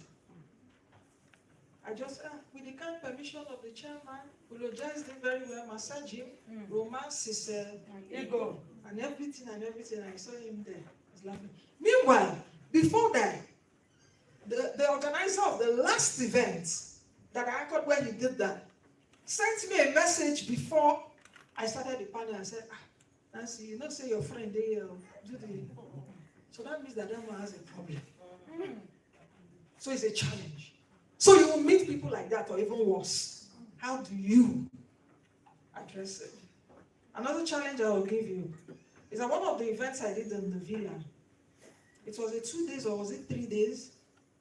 On the last day, they were sharing souvenir while the show was still on. The whole hall scattered. People entered fight. I'm not joking. Elderly men were fighting. Elderly women were fighting for souvenir on the side. That's what? A challenge. How do you handle that? And I'm on stage. Hello, it's okay. We'll get to you. You know that Nigerians can just fight even if it's for pain. So far, you just call the souvenir. How do you handle that? That is a challenge. So in your emceeing journey, don't think that everything will go right. I've mentioned when technical issue occurs. I also need to mention this. When you are co-anchoring with a male MC, which many females face, when a male MC tries to sideline you, many of them do that. To make you, I'm the owner, you are just, yes, you are just, they just put you, you are just, But for me and Ben, I think the way we work, we just look at the program, okay, you do this, you take this, okay, this. We just have an understanding. And it's an unspoken, it's not something we even rehearse, Ben, we know the rehearsal. Just an unspoken thing. That maturity is there. In fact, there was even an event, one that we anchored there. The agency wanted one of their people to anchor with us. You remember? Oh God. It was something else. At the end of the event, we were not trying to manage personality and all of that. But in all of that, what I'm trying to say is that when you have challenges like that, how do you solve them? And I'm sure that is part of why this event is there, because we all should learn from each other. There are some times that you go on stage, your male MC we cut you short. We just cut you short. But yet, what you need to do as a woman, just maintain that pleasant, firm, underline that thing I said, firm. Pleasant, firm tone, reminding them of your role. Don't do it very brashly. Your job is to steer that event, of course, with authority, no matter what happens. Because at the end of the day, your audience is very intelligent. I tell my team, I said, people that are watching are very intelligent people. So don't say that your audience is very stupid or they don't notice. They do notice. Number 4, and I think this is where perhaps falls into my line, whether that's even why Ben brought me in, which is the number 4 thing, monetizing your brand. Because this MC thing, I work, it fits people. So you've got to monetize your brand. For me, like I mentioned at the beginning, I don't know, it just happened. You know, I was on television for a long time, but I've not really, said, okay, make I just do MC. But I think I will never forget one of those years, some years ago, the World Bank called me. I said, Nancy, we're doing this, so we're doing this, we're doing our NDU. This and this is. Will you be able to MC the event? We're doing it in Hilton. I froze. You also need to give yourself permission to sometimes question yourself. Can I do it? It's a natural process. But the thing is that what is the answer? What do you tell yourself? Yes. And for me, I snap out of it quickly. I don't think I do that now. But sometimes, you just snap out of it. So when they call me, of course, the contacts, the people there, oh, Nancy, we're doing this thing. Hey, you can do it. It's just about 3 hours. These are the people coming. All the who and who in finance and economy, Central Bank or whatever. I said, okay, fine, no problem. Did all that. But do you know what? That was my first rodeo with them. And I must tell you that I've done that now 7 times. They've booked me for April. So all their NDUs by the World Bank. Sometimes, even I said, okay, first, second. Okay. I'm like, okay, whether they will. But at the end of the day, you just see them coming back. That means there is something. And let me tell you another story. And I hope that we're all learning from this story. That's why I'm just dropping them. So that it's not, I'm telling you my story and I'm telling you this is what I do and this is how I do it. We're in 2025. 2023, the 2023 one, they reached out to me again that, we're going to do it, but it's not going to be at the Hilton, it's going to be at the Oratory Center now. And you're going to have a co-anchor who is a man. I don't want to call his name because you will know him. He's also on another television station. I said, fine, no problem. The more the merrier, So what they did, of course, the program, I was to open the show and all of that, bringing me, went to do the panel and all of that. And I was seeing the way the event was going to our next what I had to do, I had to take charge immediately.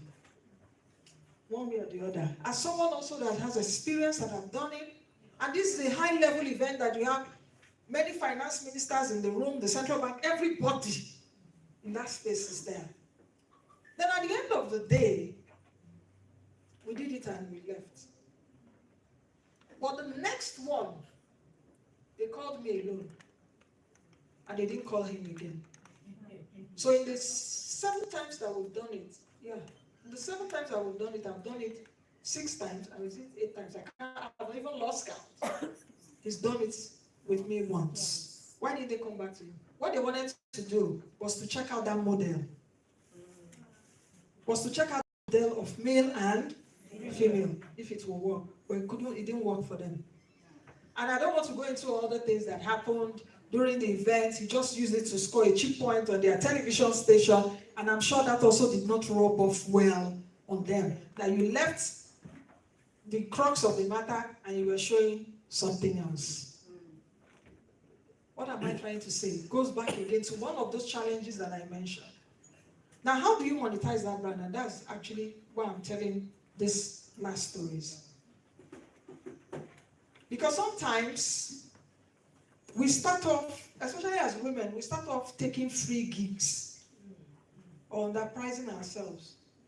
What a man could take like $500,000, or let's say even if, because there are some people that still collect 100K, 200K for MCs. It depends on the level you are. I'm not demonizing any amount. I'm just saying that you've got to price yourself well too. But don't also price yourself out of the market. So while exposure is great, you must also position yourself for financial success. Because MCing is also part of public speaking. You've got to earn from it. It can also pay your bills. So because it pays your bills, you also need to structure yourself well.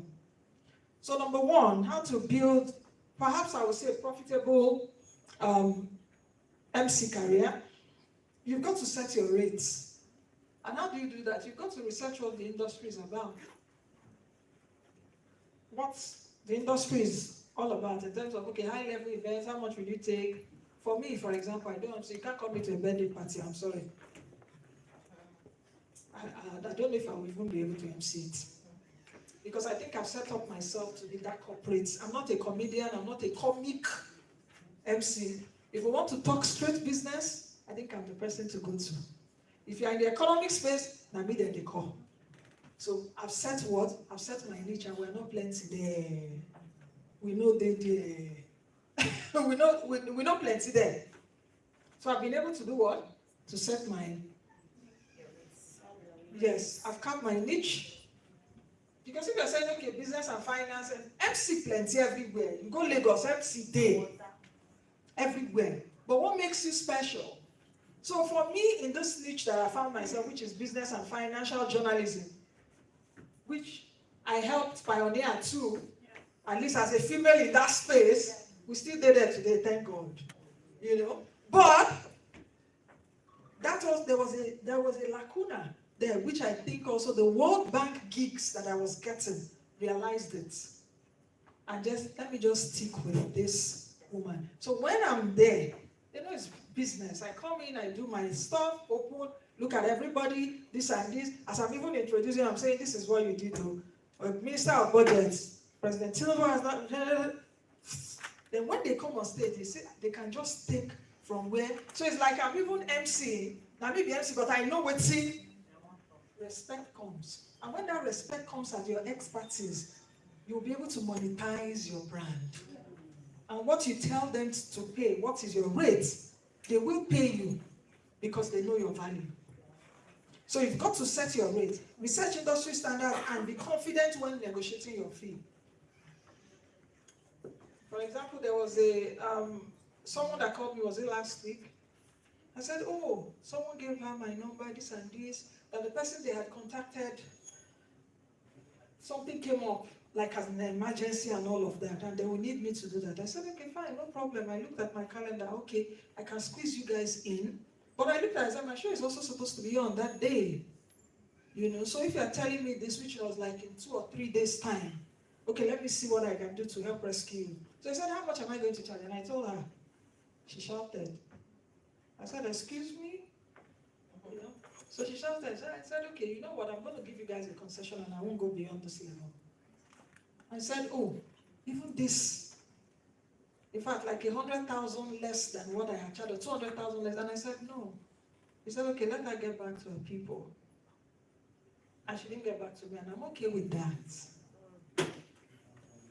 But I must also tell you that it's not all of them that also do that. I needed also to do that to show that you're also someone of value. You can't just take your phone and call me in 2 days. And it's a big event. Come on. Leaving my show for you, and I've got to earn pretty for it.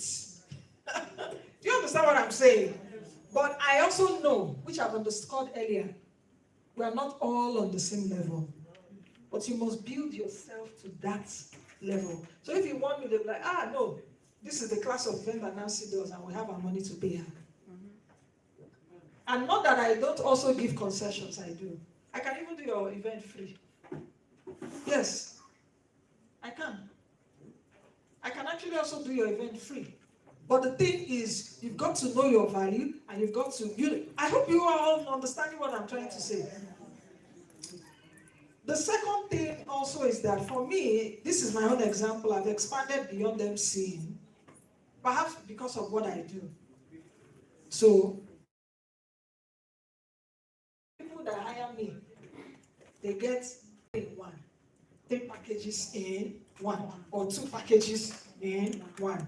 So you see me at the end of the day, I will be here. Then when it's time for panel, I moderate the panels. Could be one, it could be two, I moderate all of them. And it's sharp. And you will not even, you'll be thinking, is she the one that is doing MC? There was one event I went for. Ben was the one that was anchoring. So he's a mutual friend. When was that again? Whether 2 or 3 years ago. I saw Ben. When I entered, I saw Ben moderating the panel. He was really struggling. When he finished, when he came, you remember the Ben? Ben came to sit down there and said, Nancy, you therefore say make you come moderate this event. I don't know what I did. Do you understand what I'm saying? So for me, it's about expansion. But you can't just wake up and expand now. You can't wake up and expand. You've got to do that work on yourself now. So, but it makes you also, know how to rate yourself. So moderating panels, hosting webinars, different things, that I do. So it's not just you being, what you're doing now is that you're not just an MC now, you're a brand. You're a brand, that is what it is right now. Yeah. So I'm getting some calls. All right, number 5. So I was able to get the 5 in, okay? Number 5, have I mentioned that before in terms of, perhaps, let me just, talk about this a little. In the area of still developing your signature style, which I think is very, very important, because that is actually what sets you apart. That signature style is what will set you apart. For example, if you see let me take comedians for example, you see a basket mouth, you see an Alibaba, they are different. Something makes them different. So what is that thing for you? So it's just, you shouldn't just be more than a pretty voice. You should be more than just a pretty voice. Part of developing your signature style is, perhaps, there are some people that will come on stage, they are the high energy MC. When they come on stage, they ginger their audience, their crowd engaging host. You've got to just find what your voice is, you've got to refine your delivery and build a reputation around your distinct style. Okay, as I close really, let me say this. Never start with, I'm nervous.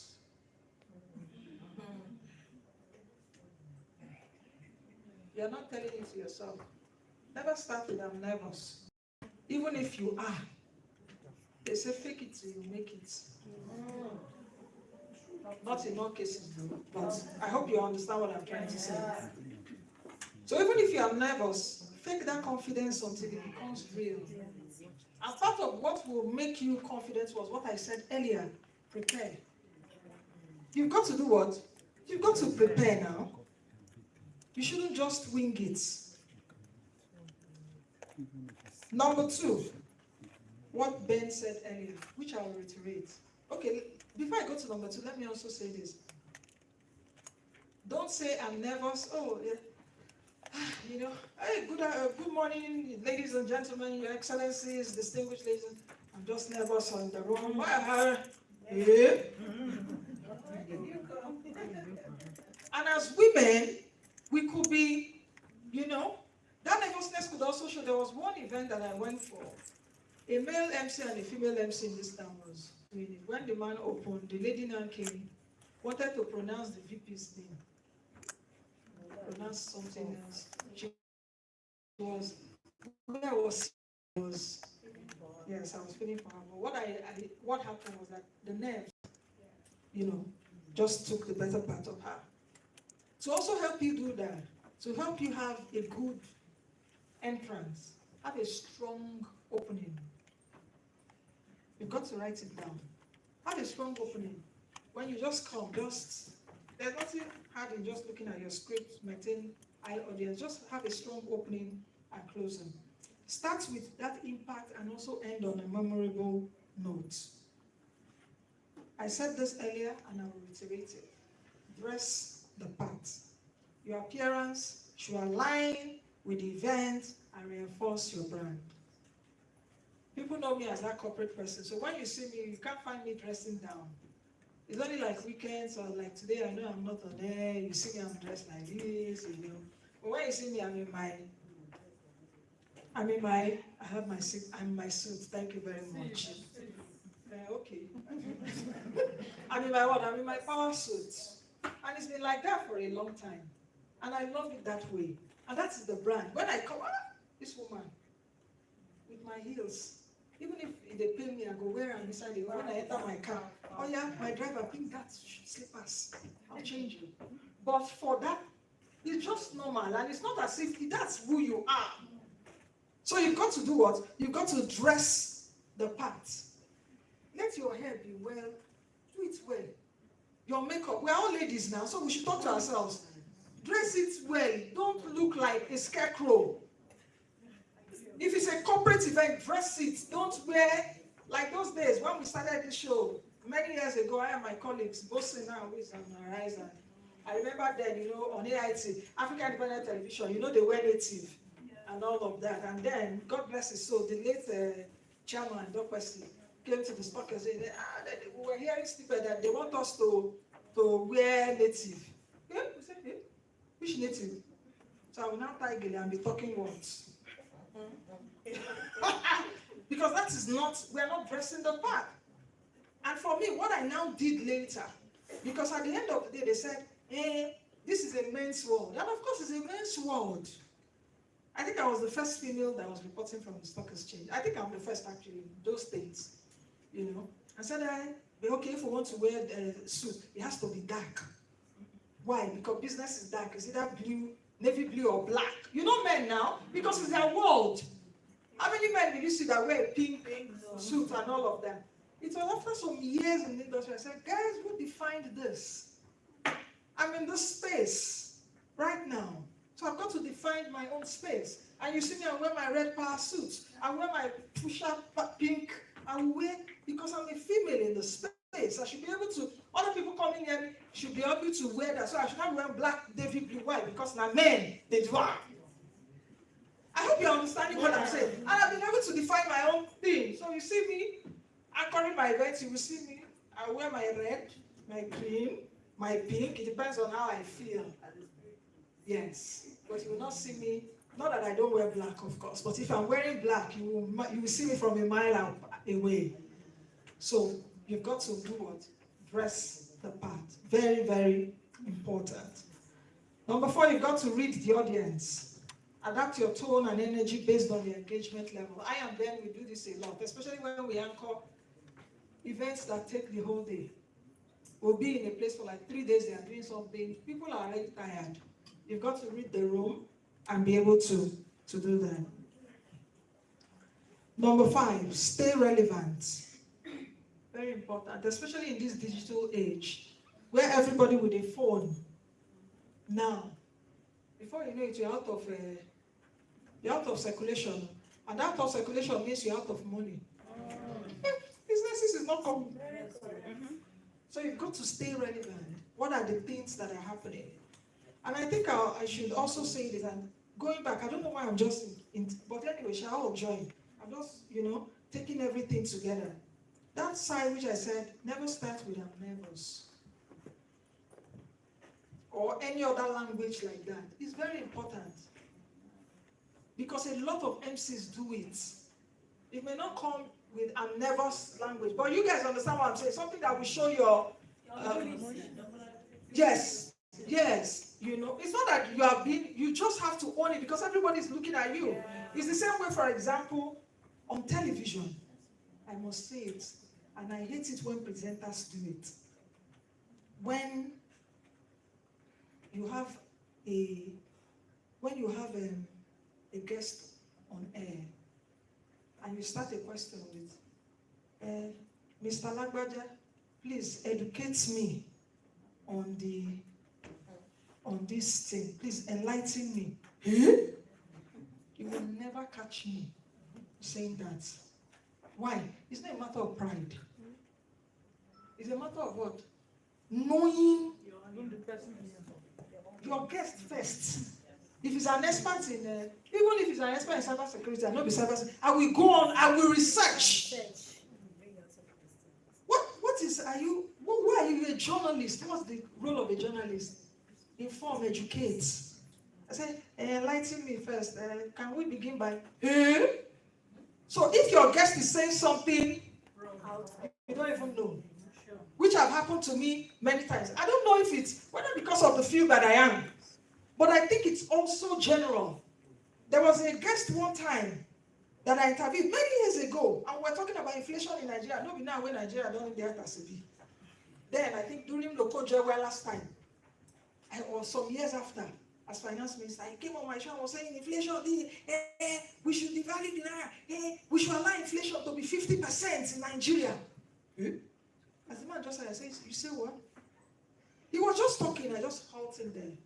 I said, and he said, doctor, good. I said, tell me one country that inflation is over 50% and I survived well. The man just looked. I said, let me help you.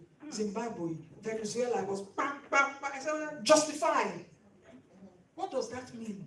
I'm not coming from the area of please educate me or enlighten me. Why? Because if you had allowed it, it would misinform people.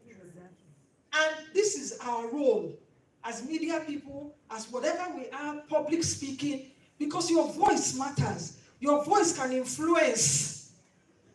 They will not listen to him and they'll go and do something else. But immediately, and in my mind that day, I just said, this man is not coming on my show again.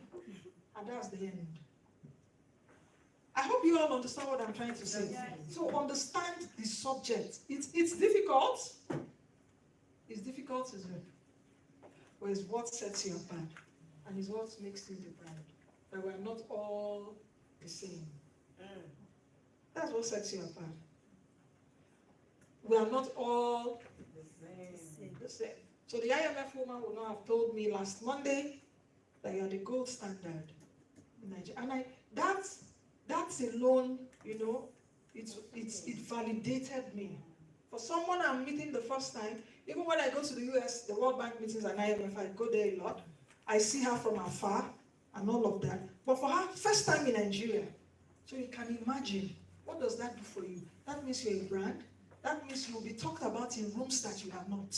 That means that there are opportunities for money making. That means there are many opportunities that you can never, but what does it take from you? You've got to sit down and do the work.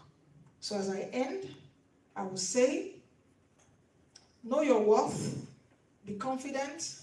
Ladies, own your stage. It's about presence, it's about preparation, and it's about power. So when you step onto that platform, whatever platform that it is, you are not just a voice, you are a leader, a storyteller, and a force to be reckoned with. So go out there, own your stage like the queen you are. Thank you very much for your time.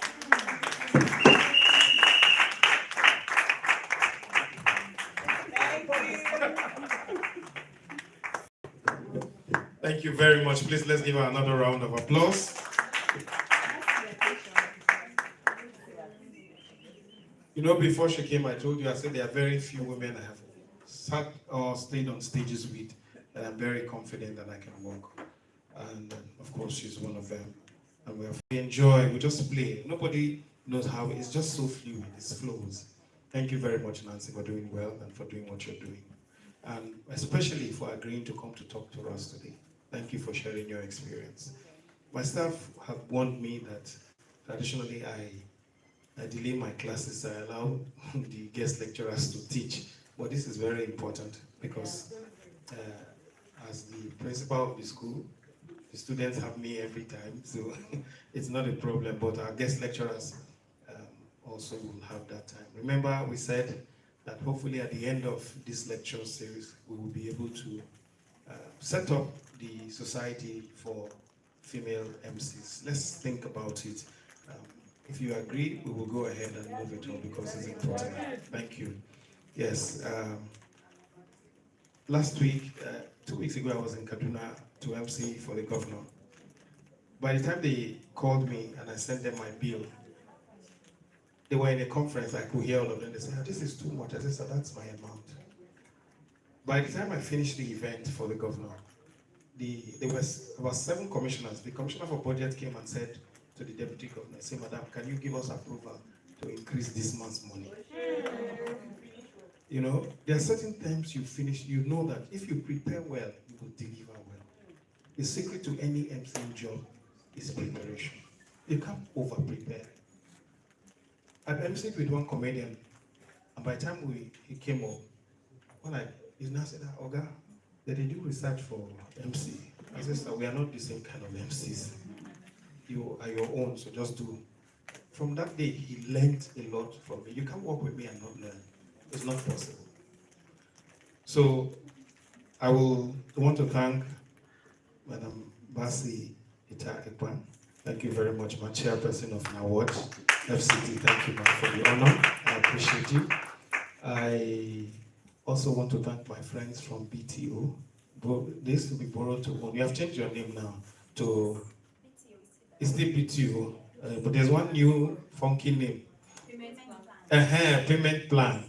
They're my friends. I actually told them, I force all my staff, anybody who has worked with me, I make sure that you go to BTO. What they do is that they give you an opportunity to buy something and pay over 6 months.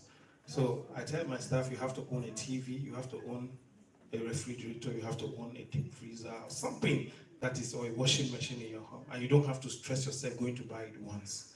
And their prices are fair, as close to the market price as it is. Then they allow you to spread it for 6 months. So I said they were going to give you, they came to talk to us, but they also told me that they have some vouchers for like 5 people. It's a discount voucher. So if they give you, for instance, a voucher that is 10,000, whatever you buy, if you buy 20,000, you just pay them 10,000. And then, madam, you have not heard what they are selling. You want to collect voucher. But we will allow them to speak a little later. But this is what my staff said. They said, okay, they are showing me my notes. I said, look, my notes are not important now. All these lecturers are just doing good with, and so I don't need to touch my note. But this is like, I'll just share with you a little. As an MC, it's important that you understand and know the microphone. It's important. And you need to do mic check. That means you do mic check before the hall is full, so you know how the microphone sounds. The microphone can be terrible, and it will make you look bad. In fact, if you call me for an MC, I ask you, who is your DJ? Who is in charge of sound? I ask you that question because, and some people have changed sound people because of me. I said, I won't come if this is person doing your sound because the sound is bad. And they change, or they tell me, who can you recommend? Or what can we do? There are also places I can't MC. For instance, I will not MC for you at the Yaradua's, the Dome. I won't. At the Christian Ecumenical Center, I won't MC because I'll be talking to myself and they'll be talking to themselves. It's just, they will not listen to you. So it's a bad job, you know? So microphone use is very important. We can't teach all of that now. It's a course on its own in our class, in our schools. We take one day to tell you how to understand the microphone, how to use it, how to hold it, and different kinds of microphones, how to do them. But you need to understand it. Another thing you need to learn as an MC is to understand protocol. Now, protocol is important because it helps you to know who is higher, who is lower. And you may teach, and it changes, you know. The only one that has not improved is one in the villa. It's really bad there. I hope they can correct it, and I wish I can tell them someday, you know. It changes. You go to the state, protocol is on its head. You go to villa, it's another thing. You go to public functions, they want their chief executive, who is nobody, to be the #1 person. I said, no, put him somewhere to be the chief host. So protocol is also important because if you don't, the simple way to do it is understand the standard protocol, then delete those who are not there so you have something that is basic. Then you can bring in other people to make them understand what can they do. So there are two sides. On the one hand, this is what you can do. I put it 2 ways. It's either I have a standard rule, follow the villa protocol, or I do protocol by proximity. So this person is not the most important person, but what role is he playing?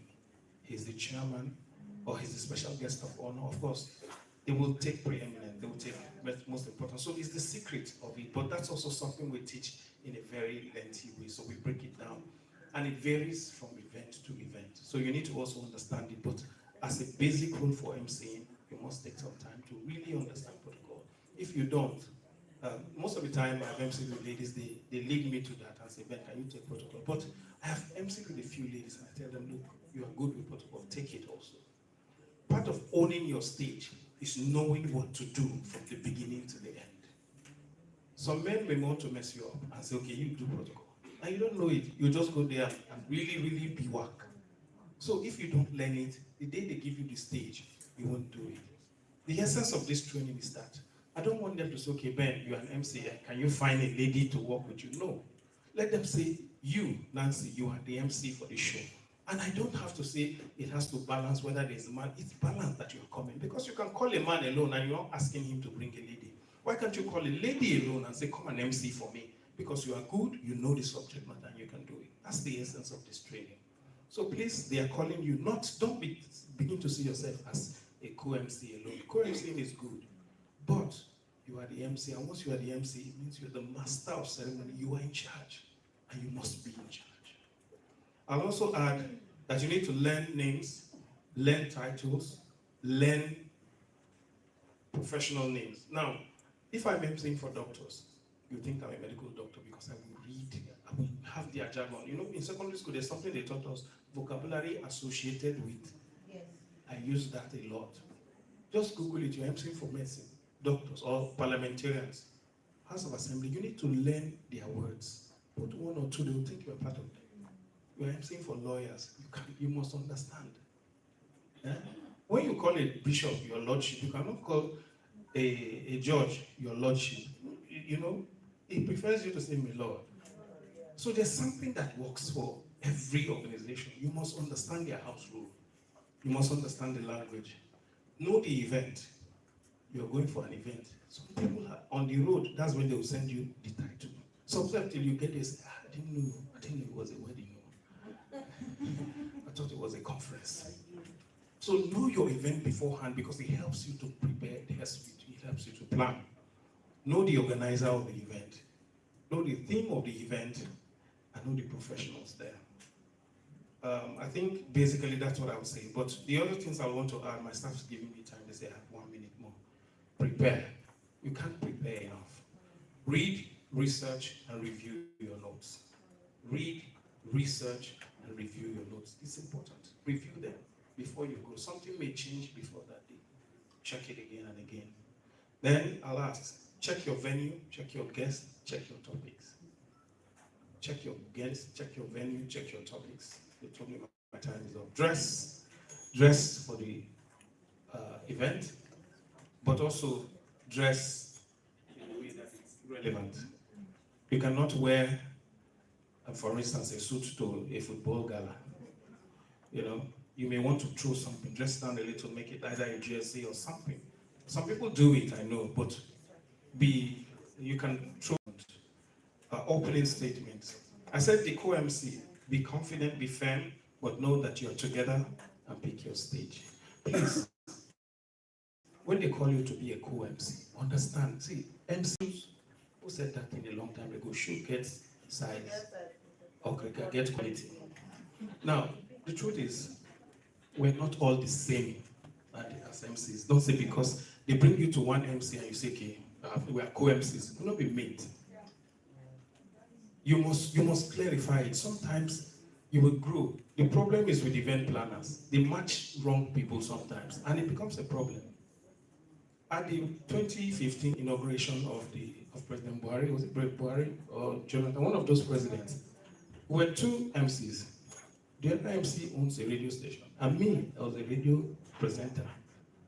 Sweet experience with co-MCs. But it doesn't mean that if I'm going to do with a big MC, I prepare as if I'm alone. So if he comes and says, okay, Ben, go and do this thing, I just goes to my page where that event is, and I pull it out. I'm introducing the next person. Okay, I'm already prepared. If he doesn't give me that room, I am okay. But if he gives me room, you will see that you can't see me that I'm not prepared. This person will. If he has his opening statement, I'll have my own opening statement. And then when he's reading his own, if the one doing the opening statement, I'll be looking at my own. I say, okay, I didn't do badly after all. No. If he says, Ben, I'm leaving halfway, my closing statement is already in my file. You must prepare as if you are alone, but give room for the other person so that you don't look, it doesn't look like you're competing. That's my rule for you. So I'll say, I'm not teaching, I'm just throwing my notes so that we can understand. It's the guest teachers that are doing the business today. Somebody wanted me to talk about my notes. See, I can promise you this. My opening statement, I can share them with you. My staff, what they are doing now, they are collating them. They want to do a book out of it. Should I be telling you this? Well, your book is your book, my own is my own. So, yeah. So what I'm picking them, I'm checking them, because I want people to also read. The basic format for an opening statement is to greet the people. The opening, of course, greets them. The second stanza talks about the event, or chapter, as a paragraph as it were. You talk about the event. We're here today to do X, Y, Z. You may even throw in a few names if you're sure they are going to be there. We hope that the wealth of experience from X, Y, Z as chairman and the presence of X, Y, Z as special guest and minister will add color and glamour to this.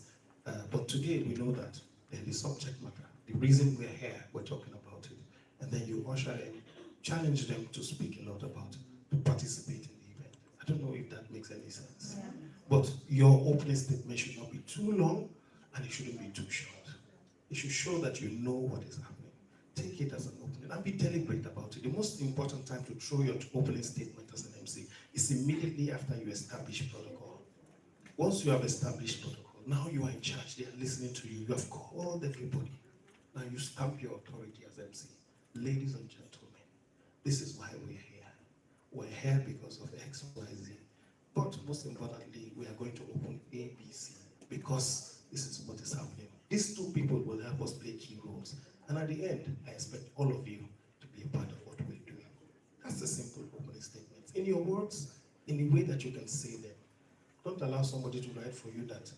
My staff do sometimes they write my opening statement, but afterwards I have to look at it and remove the words that are not my own and put my words back in there and tell them, okay, can we rewrite this? So now, after working for me like 2, 3, 4 years, they actually know what my head is like when I'm going for an opening statement. So they can do it, and even without looking at it, I know that I'm going up stage.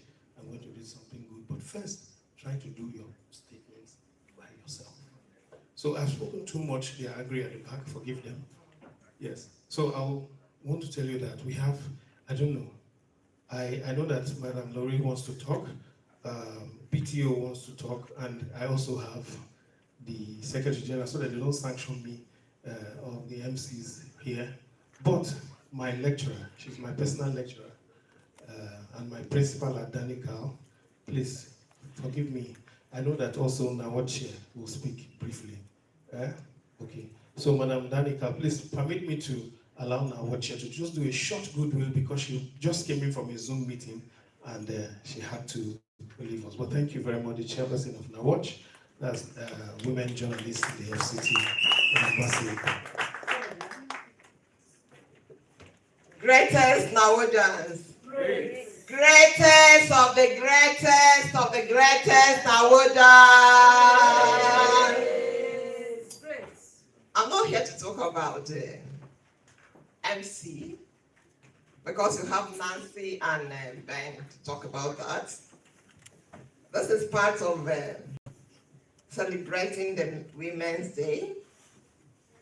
And I just rose from a meeting that we're talking about, getting more men to join the conversation, doing something extra.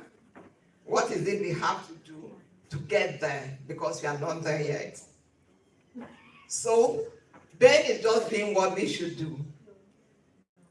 And I told them that there are some men driving this for us. So that is exactly what Ben is doing here. Let us just talk about internalized barriers because we are celebrating Women's Day. That is what most women face. Talking about self-doubt, talking about imposter syndrome, and the pressure from society. I just want to say that there is no reason that we should still have self-doubt if we must get there. If we must have an equitable world, we shouldn't dwell in self-doubt. There's no reason why we should say we can't do it. There's no reason why we should even be doubting if we got whatever we got by chance. Whatever you've been able to achieve, know that you achieve by, hard work. Imposter syndrome is what most women face these days. It is enough to just face it, but what you do is accept it. Write it down and work on it. I always say that there's nothing in this life that somebody passes through that another person has not passed through. So let's begin to learn from the history people have written. How were they able to rise up from whatever they passed through? So let's begin to do that. I'm just going to be very short. Then let's talk about societal expectations from women. Please, nobody should pressure you into anything that you don't want to do. You cannot be another person. God created you and you must be you. God created every one of us and we must remain who we are. Dress to suit yourself. Talk first of all to satisfy yourself. Whatever you are doing, do it and feel satisfied. Please don't do anything to satisfy some person. So I will just say, as we celebrate this day, as we celebrate actions together, please, let's lean a shoulder for another person to climb on. Let's stretch out our hand and lift somebody that is down. Don't go alone. We cannot do it alone. Collectively, we'll get there. And it is my belief that we'll get there very soon because an equitable world is possible. And I know that very soon we'll get there. And as female journalists, please, let's continue to amplify the voices of women that are there. No matter where we are, let's amplify their voices, because once we have voices of women, once we have women at the discussion table, anything that has to do with a woman, we are sure that that person will somehow say something that will benefit women. Let's forget this narrative that we hate ourselves. We don't hate ourselves. It's just a narrative. And let's collectively change it. Because once we change that and begin to see our sister as our sister, we will get there. So please, let's accelerate this action together. Wherever you find ourselves, wherever you find yourself, let's accelerate the action together. Thank you very much.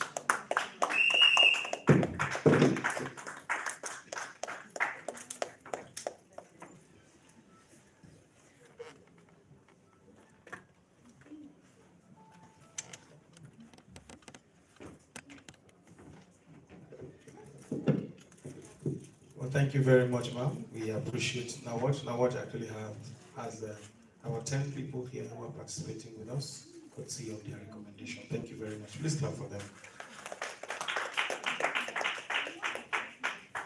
I know they are just going to greet her. They are not going anywhere.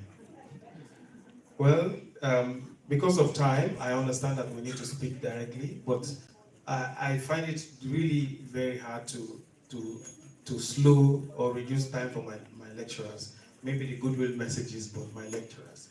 Permit me to please bring, can I call you doctor now? They should give you, Madam Ikalon Udo. Please put your hands together for her. She has done this, trained a lot of people, particularly in public speaking. She has changed their life. Your life is about to be changed. Please put your hands together for her. Please, can we move to the front? Can we move? Can we move? It's a little scanty here from here. It looks like. Just move. Just move. Move. They give us some gifts from the villa, but I noticed they cannot go around. But we'll start sharing from the front.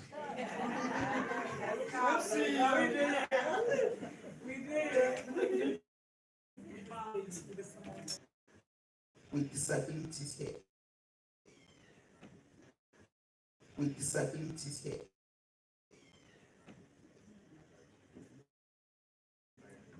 I don't know